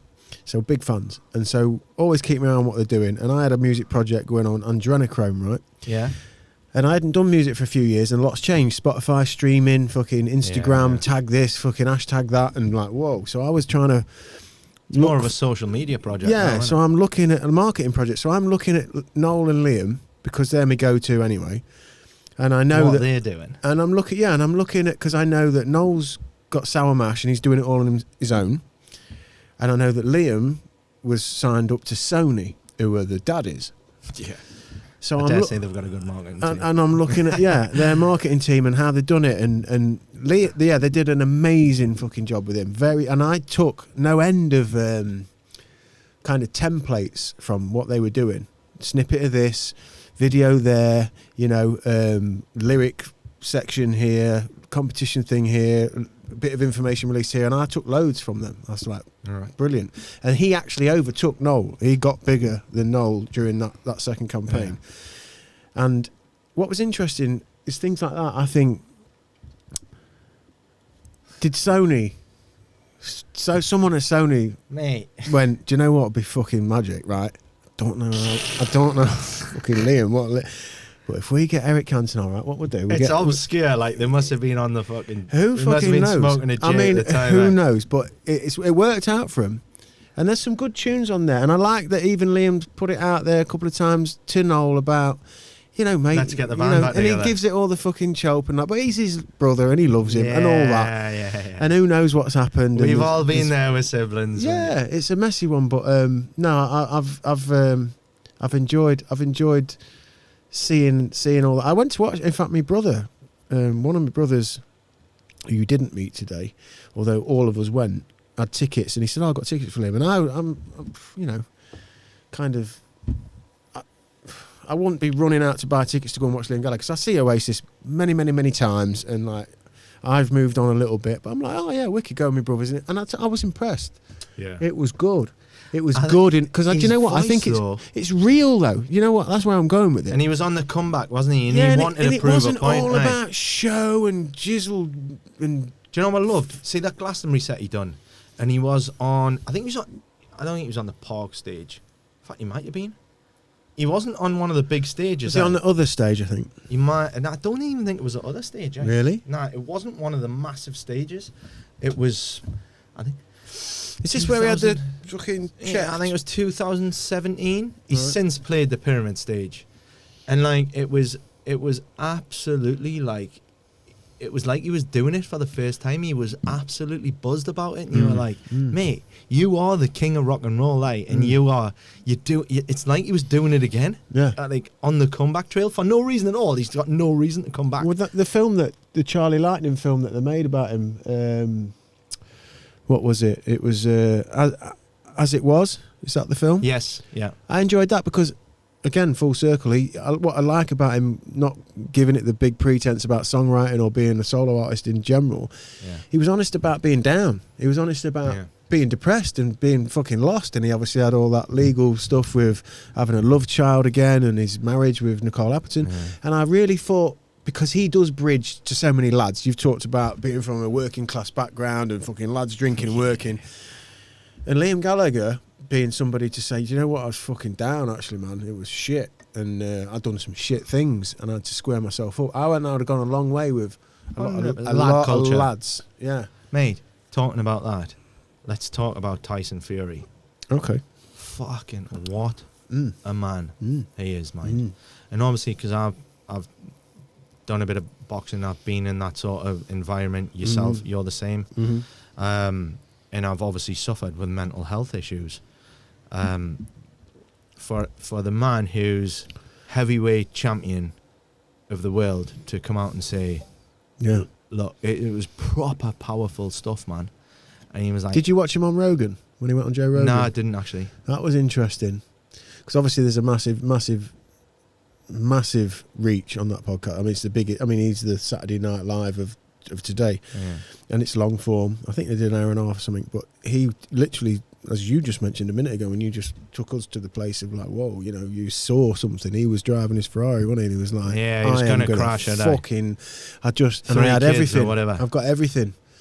And I'm the heavyweight champion of the world. what is it? What's missing? What the fuck's happening? Because it's like it's a chemical imbalance, man. And until you've been there, and he's obviously been there, and there's people that might be listening to this now, and they'll go, yeah, I've been there. And especially for me as well. So we're talking about Tyson Fury, but my experiences with my mental health, I've been through extensive counselling, therapy. I've been in the wrong therapy for not what I needed. But it's got us to a place, and I was there years, you know, like in the wrong sort of, talking about the wrong sort of things and never actually hit the nail on the head. Do you think any of it contributed to any kind of help, though, do you think? Yeah, definitely, because talking is therapy. Always. Yeah, what we're doing now more is therapy. More power, and that's a big part of why I love doing this. Like what we're talking about now, and I'm actually at the point in my life now that I can sit and talk to you about all this shit. And don't get me wrong, it's so painful for me that, you know, I've lost my mum, and like I'm going to get married, she's never met my son. And it is still painful, but I can talk about it to you with a clear conscience, and you know, I've buried those demons, sort of thing. But I know that there's certain things trigger me, and there's certain things that I've got to do to keep my mental health in good shape. It's no different to, like, you know, physically working out, but like physically working out works your mental health, and it's, you know. And there's so many things that I need to avoid. Like, I'm drinking a beer with you now, but I know if I go overboard, I know the crack, right? But there's sometimes I can do absolutely everything I'm meant to do right, and it's not enough. It's not enough. Aidan, our freak is what we've been talking about this last week. Now, I'll give you a bit of background on Aidan. Aidan's a producer. Aidan, people who, long-time viewers and listeners of the podcast, know Aidan. He's a super intelligent lad, really, really smart, really cued in, and a real anchor for me, as we've talked about these new generation, the speed of everything's throwaway, everything now. He's got some of those old school values we've talked about, you know, like put it back together. I've borrowed it, I've cleaned it, I'll give it back to you.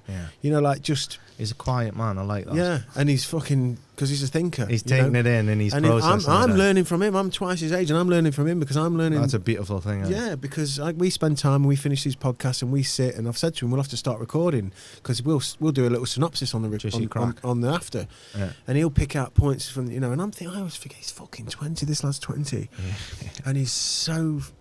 on it, like, you know, like, and it's so empowering, not just for me to think of him and his future and the fact that he's got something to do with somebody in my life, you know, my stepdaughter and all that, but for the wider feeling of confidence that, like, and you're like, you know, there's still people like that in the world. But we've talked so much recently, Aidan and I, because as much as he's got his own company in production, he does website, he does coding, he does media, he's doing a degree, He's asked me to just come. He wants to come to work on a building site and just learn to just fucking what's involved. Fair play, man. He's doing that. So we're chatting away at dinner times, and we're talking about this kind of feeling that we're touching on now, where on a lesser kind of more mundane day-to-day level, like, I'll have moments where I'm like in the house and the kids are in bed and everything's done and the bills are paid and I've got a day off tomorrow, and like, right, brilliant, my wife's given me the green light, she's going to nip off, and the kids are in bed, and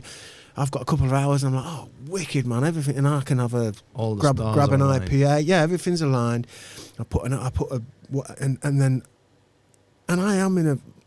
I'm blessed. I get this feeling over me of like, is this it? Is this it? Yeah. And I'll battle myself, and I think, well, hang on a minute, you know, whoa, I'm gonna back up a minute, you know, this is it. This is fucking ace. This is great, and I'm not searching for something else. It's almost like I don't want to be. Almost. How do I explain it? Where there isn't something else. Do you know what I mean? And the pursuit of happiness. And for people who are suffering, with something where something is missing, where and that feeling comes and it's strong and it's overpowering and it drowns you. That's so powerful. Like I say, I suffer from OCD. I say suffer. Yeah, well, this is where we were actually before we actually talked about my uncle in New Zealand, Right. And we'll go back to it. But Okay. while we're on this thread, so I say I suffer, and I think that is probably the best word to describe it, because it's been fucking hell at times. Mental health and dealing with it. I've thought I've been the macho geezer and I can, like boxing, I'll fight, and you think your biggest battle is sometimes with yourself. Always. Yeah, and sadly, when I was talking about my mum, sadly that woman got the age of 58, and they were just starting to delve into the theory that she might be bipolar, and she was too far down the rabbit hole really for any kind of intervention. Yeah, and it didn't transpire. I tried to work with doctors, family tried to step in, and it didn't work out. And it's so sad that my mother got the age of 58 and she'd lived so many years in turmoil. And I think, fucking hell, that could have been prevented. Like that.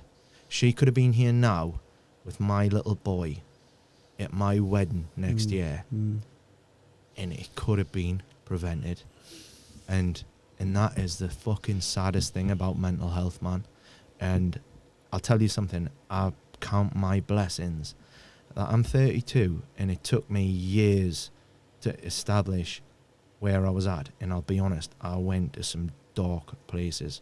Well, I was telling you, and you know them. It's funny because my best mate is not something we sort of, we're always joking and stuff, and we don't talk about mental health. But when I came home, I couldn't hide it. When I was having a breakdown, and I had to just come clean and tell him I was going to like therapy and where I was at, where my head was at. And at the time, my sister had 2 daughters, and the youngest daughter calls us a BFF. She would have been, what was I then? She would have been 7. And we were like that, aye. And when I came back, it like made a life that I'd come back. And it gives you strength, I imagine. My mate said to me, he goes, I'll never forget one escalator in town. We'd been shopping, and I'm telling him about that thing about I was thinking about killing myself every 15 minutes, and I'd pictured how I was doing it, and he was like, that's heavy, man. And he said to us, imagine what Rachel would have been like if you'd have done that. And he said, imagine what you'd have been like now if you'd have just took your life. And I was just like, it was so powerful, man. It was like I'd been hit with a fucking ton of bricks, and I was like, holy fuck. But at that time, I couldn't think of Rachel. I couldn't think of my dad. I couldn't think of anyone. My head was gone.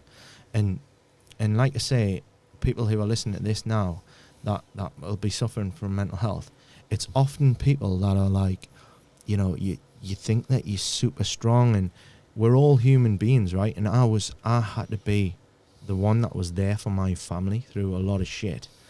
And I was basically felt like I was holding up the fort. Yeah. And I took so much on. Looking back, God, I was a kid. Ran out of everything. And it just, how I think about mental health, right? It's like an elastic band, and you can stretch it and you can stretch it and you take on so much pressure, and one day it just fucking snaps, and you don't dictate that day. You don't know when that day is going to come, but it comes. And you could, like you say, you could be Tyson Fury. You could be you could be able to lift this garage. You could lift that car outside, but you are not beating your mental health mind. If it's coming for you and you've tried to hide from it, it will get you if you're not prepared, and you're not. And if you're not willing to sit there and say, I'm in a bad place here, and I need to work at this, and I need to, it's bad times. And my mum wasn't ready to address those problems. She found a solution in the bottom of that bottle, and it was temporary, and it just made things worse. Of course it does. Compounds. It just compounded it, yeah.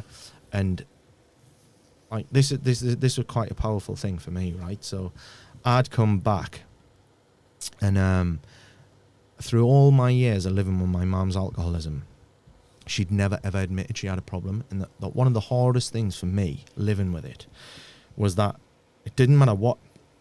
Literally, we could have the police at the house that night. There could have been nearly a murder. They'd get up the next day and her and my dad would just go to work. Onward. Make a cup of tea.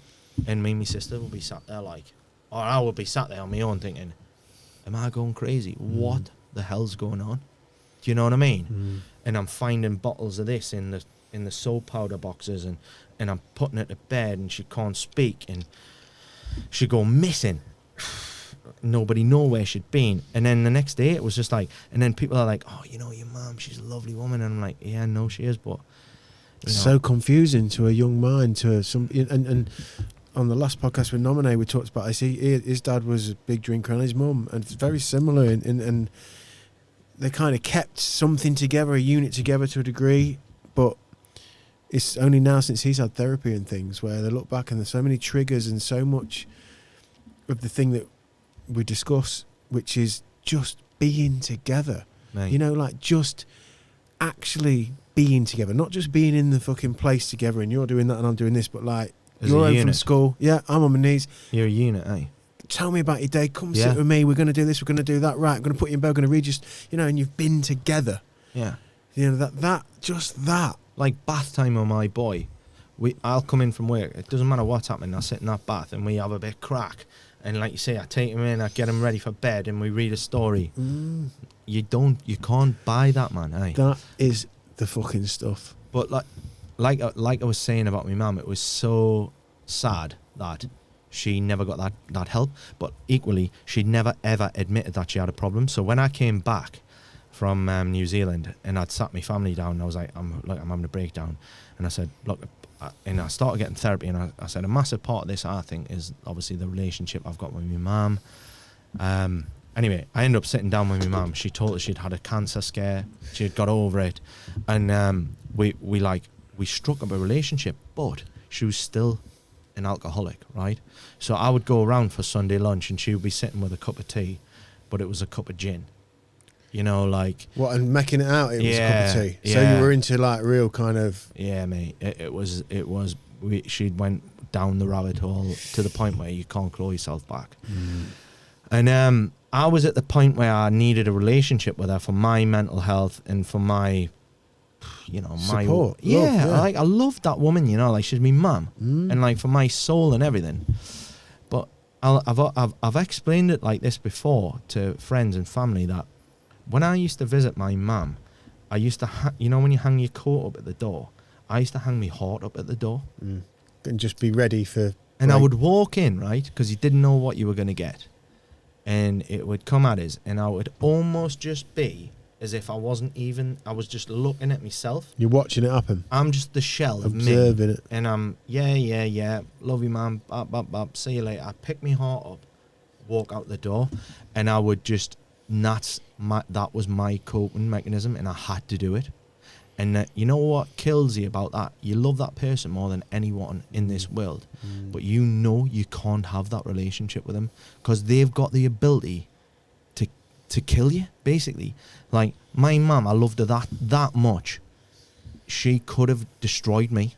Well, in a way, the battle you've had is, it's difficult. This, I've not been on that level of abuse and alcoholism and that kind of visceral environment, but I definitely experienced something similar with my mum where we're not together, never been together. Very, very separate, very distanced, a lot of keeping up appearances, a lot of families do that. Superficial stuff on the surface, everything's fine. Love you. Yeah. But that distance, and almost in a way it's so eerie because that lack of bond, that lack of real knowing, that and this. Like you say though, that's everything, eh? That is everything. It's the root of everything. When when you're with a good friend or whatever, and like you can just let loose, you can just relax and melt into one another, and whatever is, and that's what's comforting for a human being. Yeah.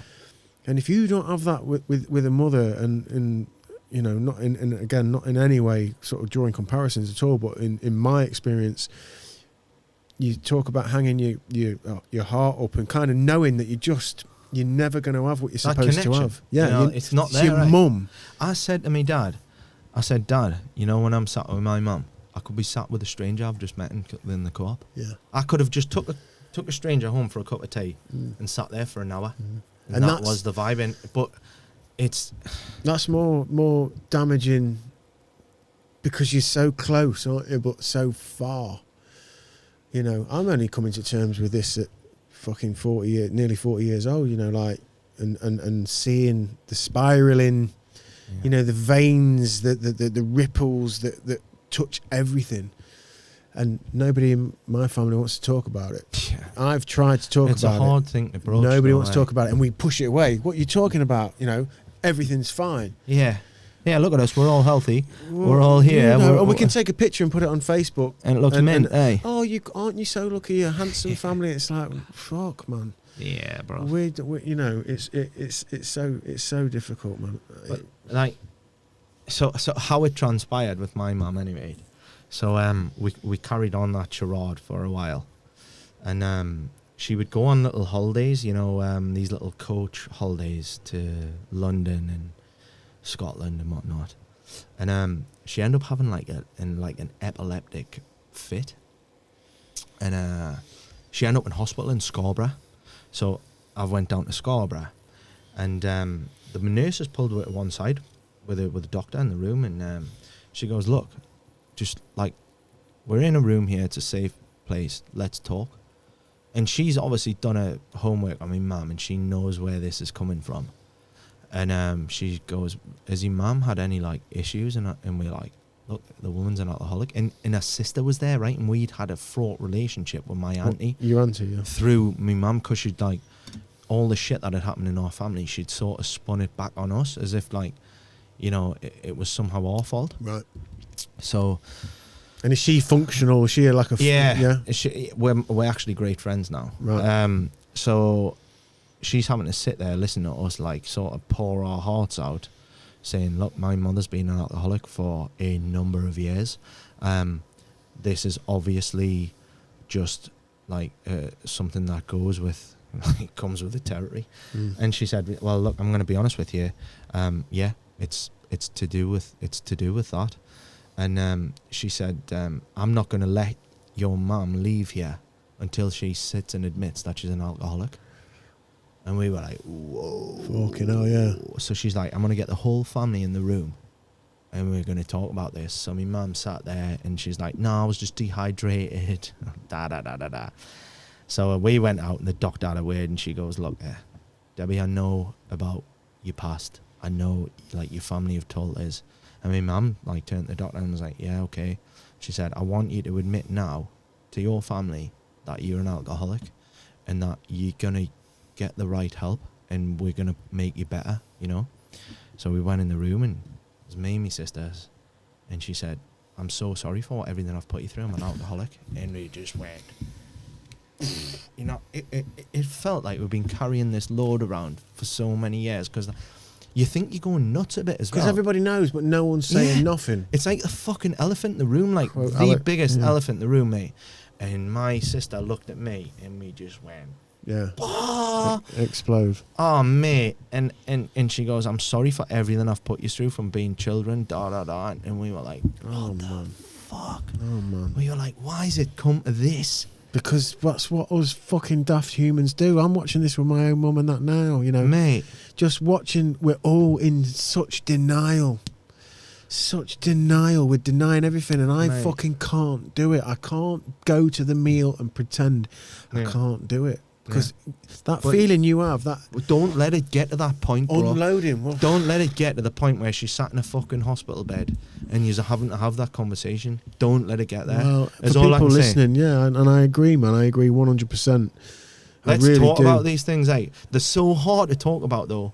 You I've sat there a million times with Mum, and I've just wanted to just scream, saying, "Fuck it, just the truth." Yeah, just let it out. You know what I mean? It's going to be better for all of us. And I've just picked my coat up and walked out, and I thought, So in that moment when she says it in that room and the doctor's kind of, you know, instigated and manifested this, there's a lift in that moment. Like, obviously the emotion's very emotional. I felt like the whole world had come off my shoulders. And then now we can start to fucking lay bricks and fix this thing. Put this together. Yeah. So I've come out the room and my sister, my auntie, were all upset.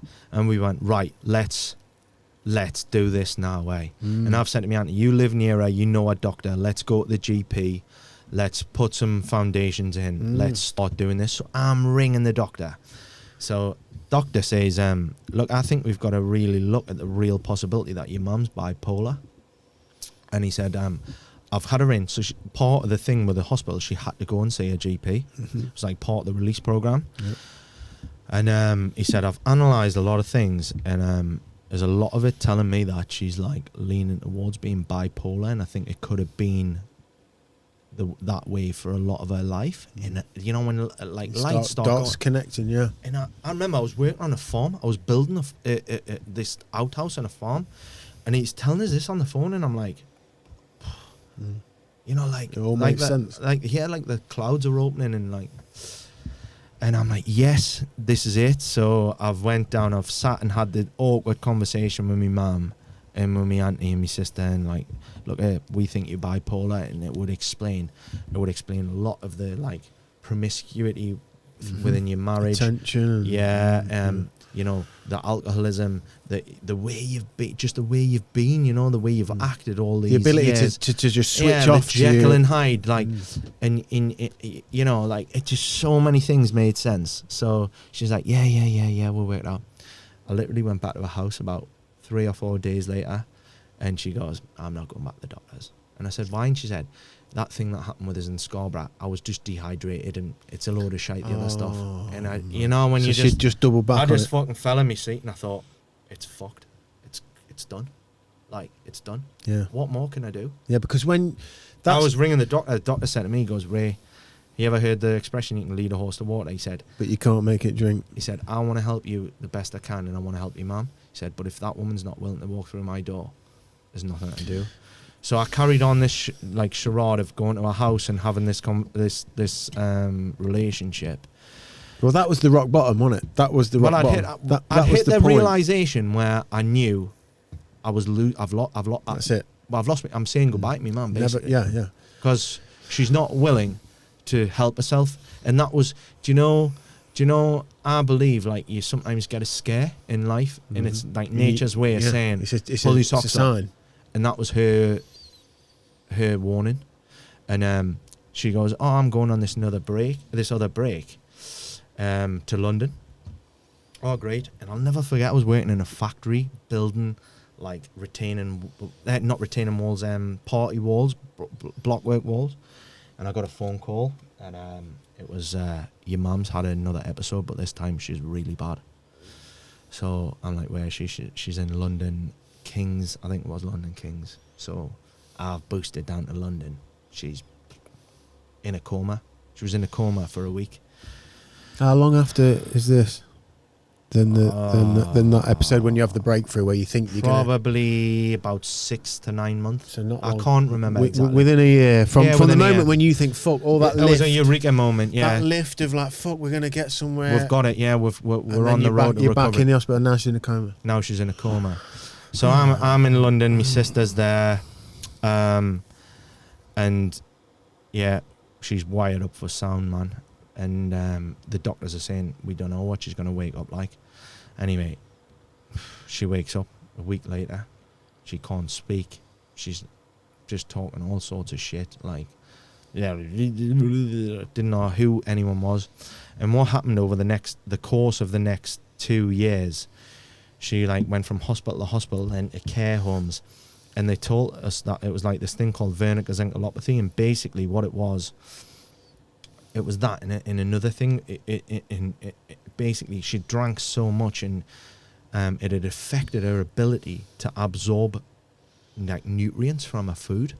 Right, I've heard this. Yeah. So her brain, do you know like alcohol dementia? What they talk about? Yeah, it was like that. So her brain couldn't. It's not getting any nutrition. No. It's not getting anything to function. No. On. So she basically, she'd like got alcohol dementia. She didn't, and it was I'm not kidding you, mate.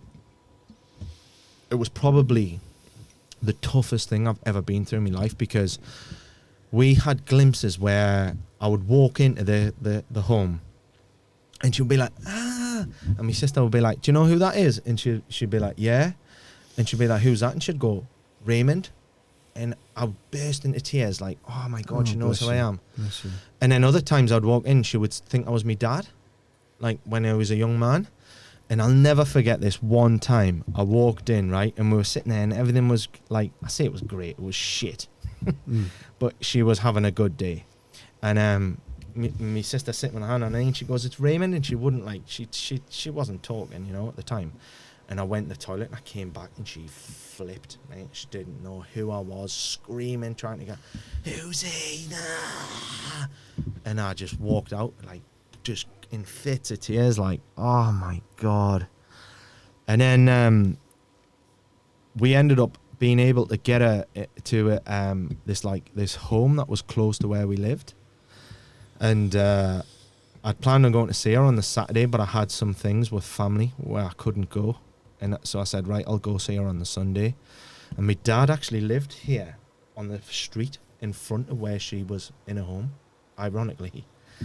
And I pulled up to my dad's because I had some a change of clothing. And I pulled up and 2 ambulances flew past. And I thought, that's a bit weird. And I went in, got my clothes changed, and I went round to the home. There was a guy waiting at the bottom of the door, and the ambulances were there. There was police cars. And I was like, he goes, you see your mum? And I'm like, yeah. And he goes, you best go up. And I'm like, what? So I've got in the lift, I've got up. I'll never forget this woman. She met us and she goes, who are you? You can't come in here. And I said, I'm Debbie's son. And she goes, oh, okay. And she goes, you need to sit down. And I sat down and she went in the back and I'm just sat there like that. And she walks up to me and she sits down. She kneels down. She looks us in the face, puts her hand on my knees and goes, what it is, your mum's passed away? I went, what do you mean my mum's passed away? She was like, yeah, I think you probably need like 2 minutes just to process it. So do you need a glass of water or anything? I was sat on this chair. My mum's room was there. I could see the door cordoned off. That moment, Ray, that moment is a moment that we all know that moment comes and you cannot get your head around that moment. But it's weird because it blindsided, because I knew she was ill and I knew, but she was showing signs of getting better. That's what blindsided is. And then I'll never forget this lady called Rachel. She was like a young police officer. She opened this door and she said, Ray, come in. And she says, I've just heard what just happened. And I'm so sorry, it's true, your mum's passed away. And she said, I need you to just process that. And she said, I'm going to hold you. And I was just stood. She had a hold of us. And she was like, look, the way she dealt with that with you wasn't right, but that's the truth of it. And she said, she's in that room there. Do you want to go in? And I was like, nah. You didn't? I was like, I've got to phone my family. So phone my family, fucking hell. And my sister was actually on her way down. She was actually going to meet us there and meet my mum. That day anyway. Yeah, and I'm like, look, mate, it's not good news. She went in, mate. It was just bad. Bad. 58 years of age, man. Is that what she was? Fucking, like, not a life ahead of her, but years ahead of her, man. Like, grandchildren, like, children. Just watching your children grow up, like. She, you know, as you said, not knowing for those years, the bipolar, the situation with your dad, that the years of compounding kind of. I mean, we said it at the start of this podcast. We said back in the day they stayed together, and sometimes that worked, and sometimes it didn't, and sometimes it compounded, and oh fuck, man! It's like my parents' story's like this tragic love story because they loved each other so much, but they were the most toxic couple. They should never have met. Yeah, it's like brutal, you know. I see these, you know, these themes. It's killed me dad as well. It's like my dad, he's never looked at another woman. Like my mum remarried. They were divorced. She remarried. He's never even as much as looked at another woman. Right. It's just, you know, that was, and he'll often say, he says, you know, when I took them vows with your mum, and it's so bizarre because like as shit of a husband he was, He's like, when I took them vows with your mum, I meant them, you know, till death do us part. And I'm like, fucking hell, that's like Romeo and Juliet shit, that. And in a weird way, I mean, I don't want to. Again, Aidan and I talk about this a lot. It's almost as if in the meanest of pain, is where the purest of beauty is. It's bizarre, in a weird innit? fucking way. And I'm looking at him like, why didn't you fucking do something about it then? Why didn't you change your ways? Why didn't you be a better fucking husband? And a consolation. I don't hate my dad for it, by the way. No, of course. Because it was a place and time, and my dad had his own shit. The only thing we can do, Ray, is learn. You're a young man now with a family, yeah? You're going to be married. You were going to be married, Corona. Next month, actually. Yeah. So it's a year to the day. A year to the day. Let's... In fact, we need another beer. Yeah, I think we need another one, eh? Another beer. 2 secs. A year to the day. We've got a beaver. Do you want a beaver or do you want a monk? I'll have a monk. You have the beaver. Beaver's good. Yeah, you've had beaver, right? Aye, I've had some beaver. I've had some beaver in my time. But yeah, there's talking about beaver. There's definitely examples. You know, there's a feeling of some of the things you've gone through at that absolute, like you've been at the diluted end of the reality of these issues and these pains. That's an Angel of the North on that kind. Angel of the North, yeah. Maybe they're a Leeds brewery, aren't they? They are a Leeds brewery. And how dare they? Well, I think it's a nod of respect. Yeah. Well, these have got space aliens, so who's got dibs on that? But no, I mean my own. Not to digress into my own family and stuff, but like I've definitely been going through, and I've said to listeners in the intro to the last podcast, I'm thinking about doing Ramble Chat podcast where I just do one on my own every now and again, to try and talk. As you've said, to talk is where it's at, and I know that I've read enough books at this point to know that we're all struggling. We've all got the fear. We're all, whatever happy family unit looks like it is there, or however good the job is, or the salary. It's fucking mental being a human being. It's mental. It's mental. In this day and age as well. It's fucking mental. Fucking hell, bro. So I've had this idea to do these ramble chats, and you met a couple of my brothers today, lovely boys. Great guys. You know, but we're all struggling because we came from a broken home, you know, and as much as we said with Nominee on the last podcast, when you think of like a traumatic past, you sort of we automatically go back to them days of like people being knocked around and fucking starved and chained to the fucking boiler or something. Yeah. But maybe it's just what we said. Maybe it's just we're not together. Sometimes maybe it's just we're not binded. We're not really there, present with one another, you know. Yeah. And I'm looking at my family at the moment, and some of the things that you've actually been through are the things that I know are possible.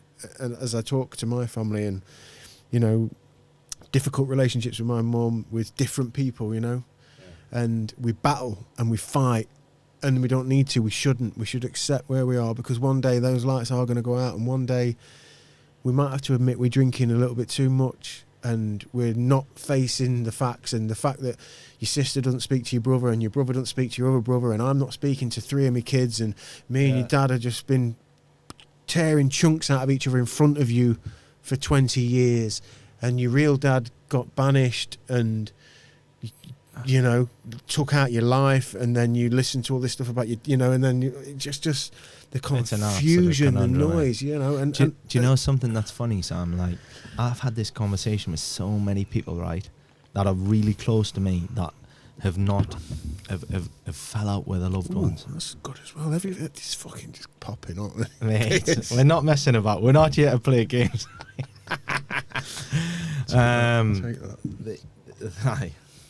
I've had so many conversations with people about, you know, look here, you know, I wish I could see my mum one more time, and you're not speaking to your mum. But like you say, right, and I get it, right, they've got issues and they need to talk about them. That's a massive thing about it. So like, one thing is forgive and forget, and there is this massive thing is once they're gone. And you know, it's final. And you're going to have to live with that. You are the one that's going to have to live with that. How are you going to cope with that? Because I know fine well, if I hadn't rekindled that relationship with my mum, and she'd have gone the way she went, I would have been living in a world of hurt. Yeah. And although the relationship was shit, don't get me wrong, it wasn't what I wanted. You tried. I tried, and I walked away with it. Did everything you can do. And even in her darkest days, when she was there, getting tube fed, and I was there, holding her hand, you know, I was there, and I'll never ever change that. But equally, like you say, there's a lot of things go on with families, and I think you do need to just talk about them and get them out and have a good fucking rant and a row and just cry and want to. We don't all necessarily need it. fight. We need it. Just get it out. Sit round the table and get it out. Say, look, I want a relationship with you, but I think you're a fucking this and that. Tomorrow's coming, whatever we do, right? Tomorrow is coming. I want this out on the table now, and let's do it. You always feel better. Conversation. You always feel better when you spew. When you purge, you always feel better. It's so difficult. Aidan and I, again, we joke often about the young kids of today, like text message culture, message culture.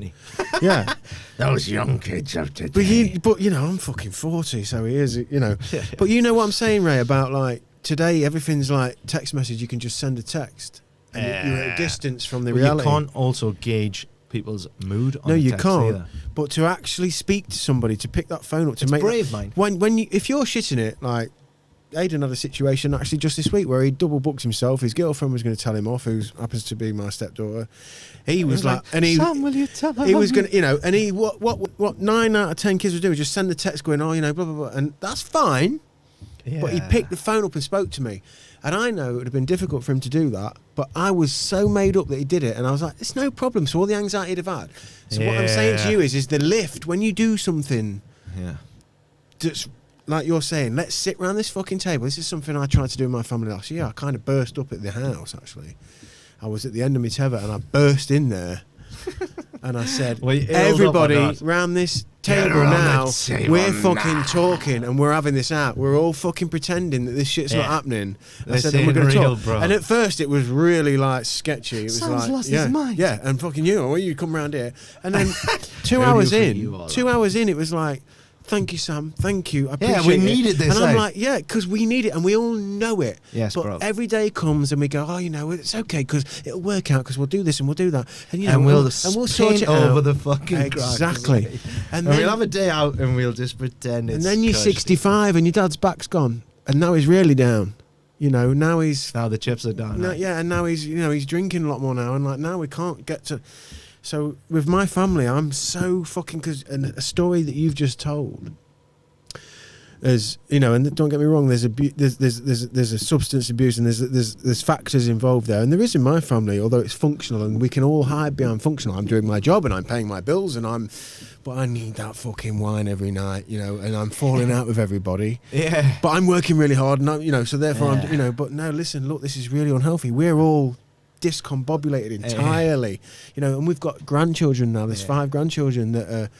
They're growing up listening to your uncle saying this about your auntie, and your auntie saying this about your uncle, and your granddad's this, and your fucking dad's useless, and like that's really we learn that in the last generation. You know, like we grew up listening to that, and it's fucking really unhealthy.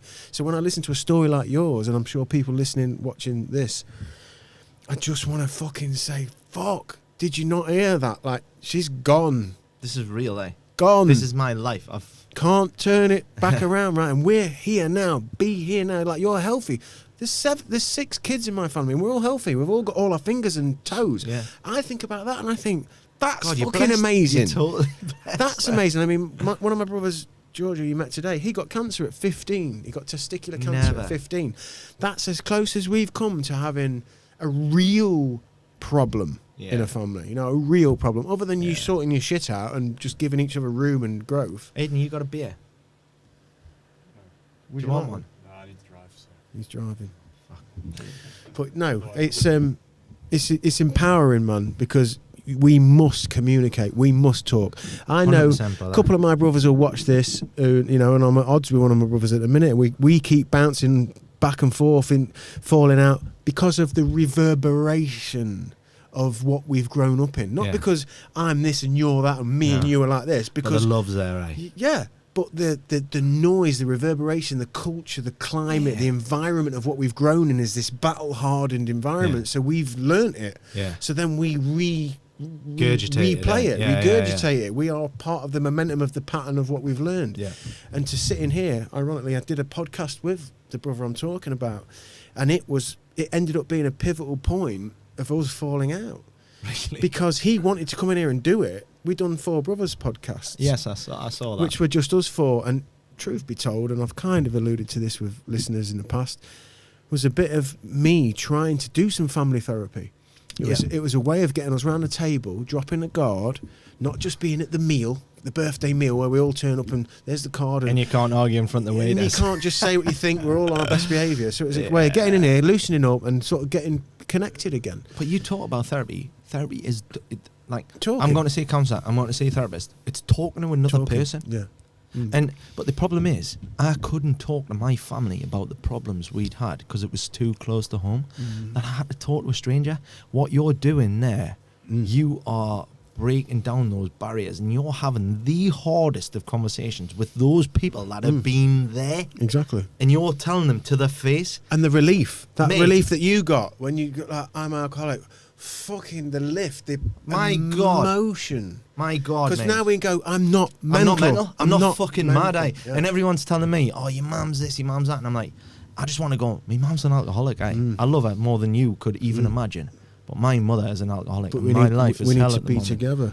But yeah, it's them 4 brothers, we started to get somewhere. We did 3 of them, and we started to get somewhere, but then me brother and the one I'm talking about, we kind of bumped heads again because he wanted to actually do, because those 4 brothers were kind of us just chewing the chat, literally like talking Tyson Fury, talking pop culture, talking shade. But my brother actually wanted to do one in the theme of Chew the Chat, which is where we do go back and we talk to guests about, because that's what I'm fascinated by, Ray. Because of this, I'm fascinated what happened to you when you were young.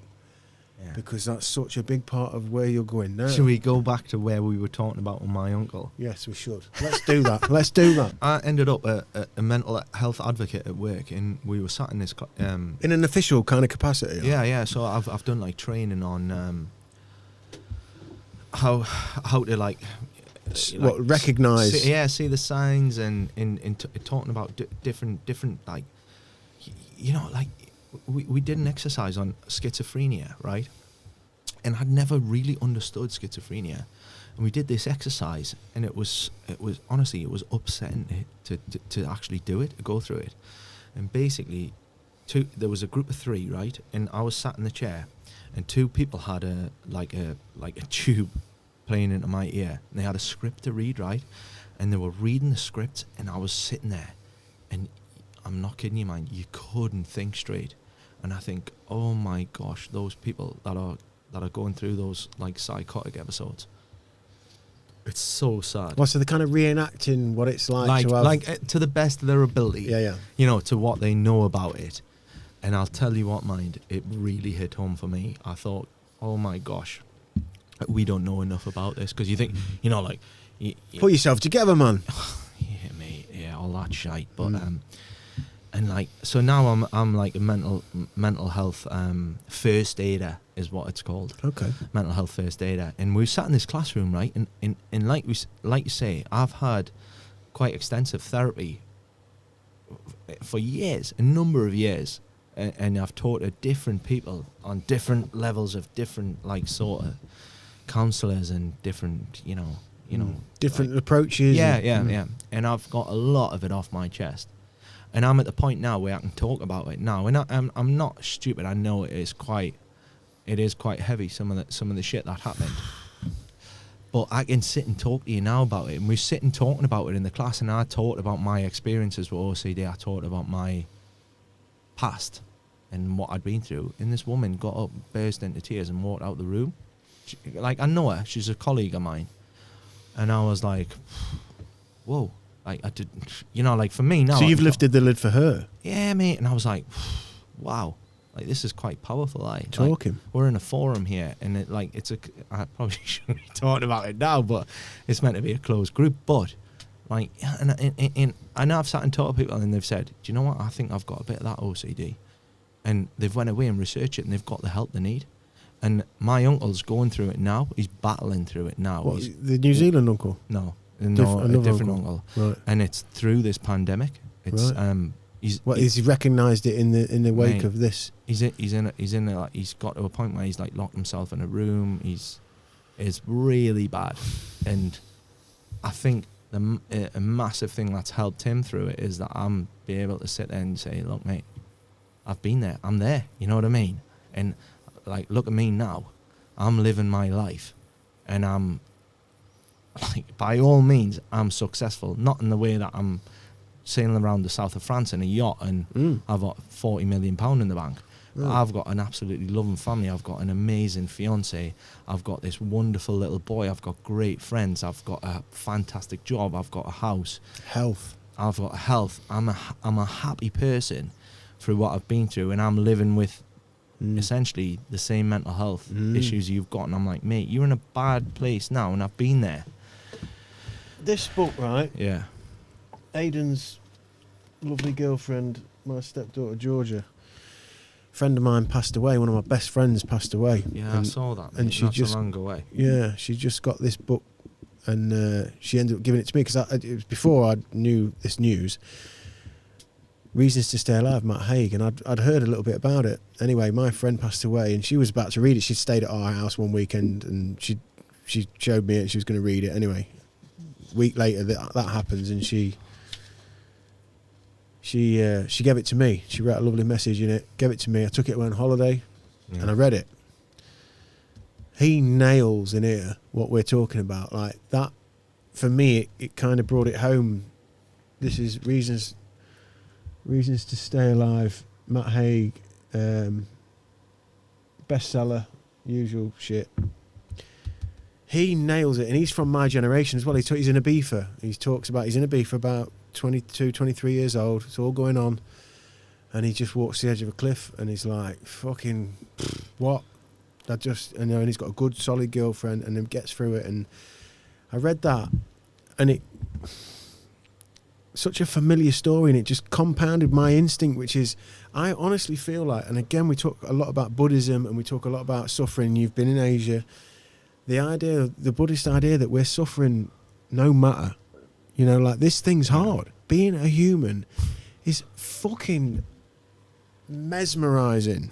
If, that's if you stop and think about it. Like, you stop and actually think. You can do, isn't it? You actually stop and think, and fucking that, and that works that, and that works that, and this works. I mean, it blow your mind. Yeah. So it's so overwhelming, and I think talking is, and his point in that is exactly this.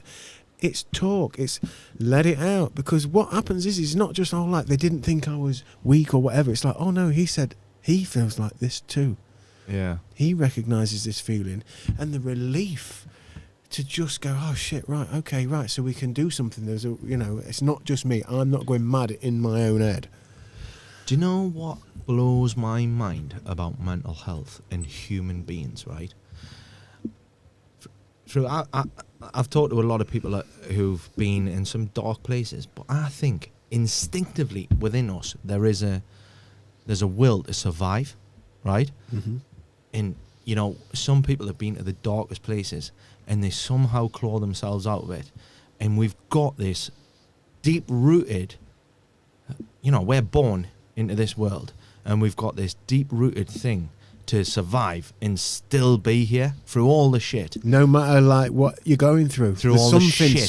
There's something within you as a human being. It says it's worth it. Right. So do you know when these people take their lives, where are they? Like they've went. It's hard to comprehend, mate. Difficult. And when you've lost loved ones, and we've all lost loved ones, like we've through suicide, and it's tragic. Mm-hmm.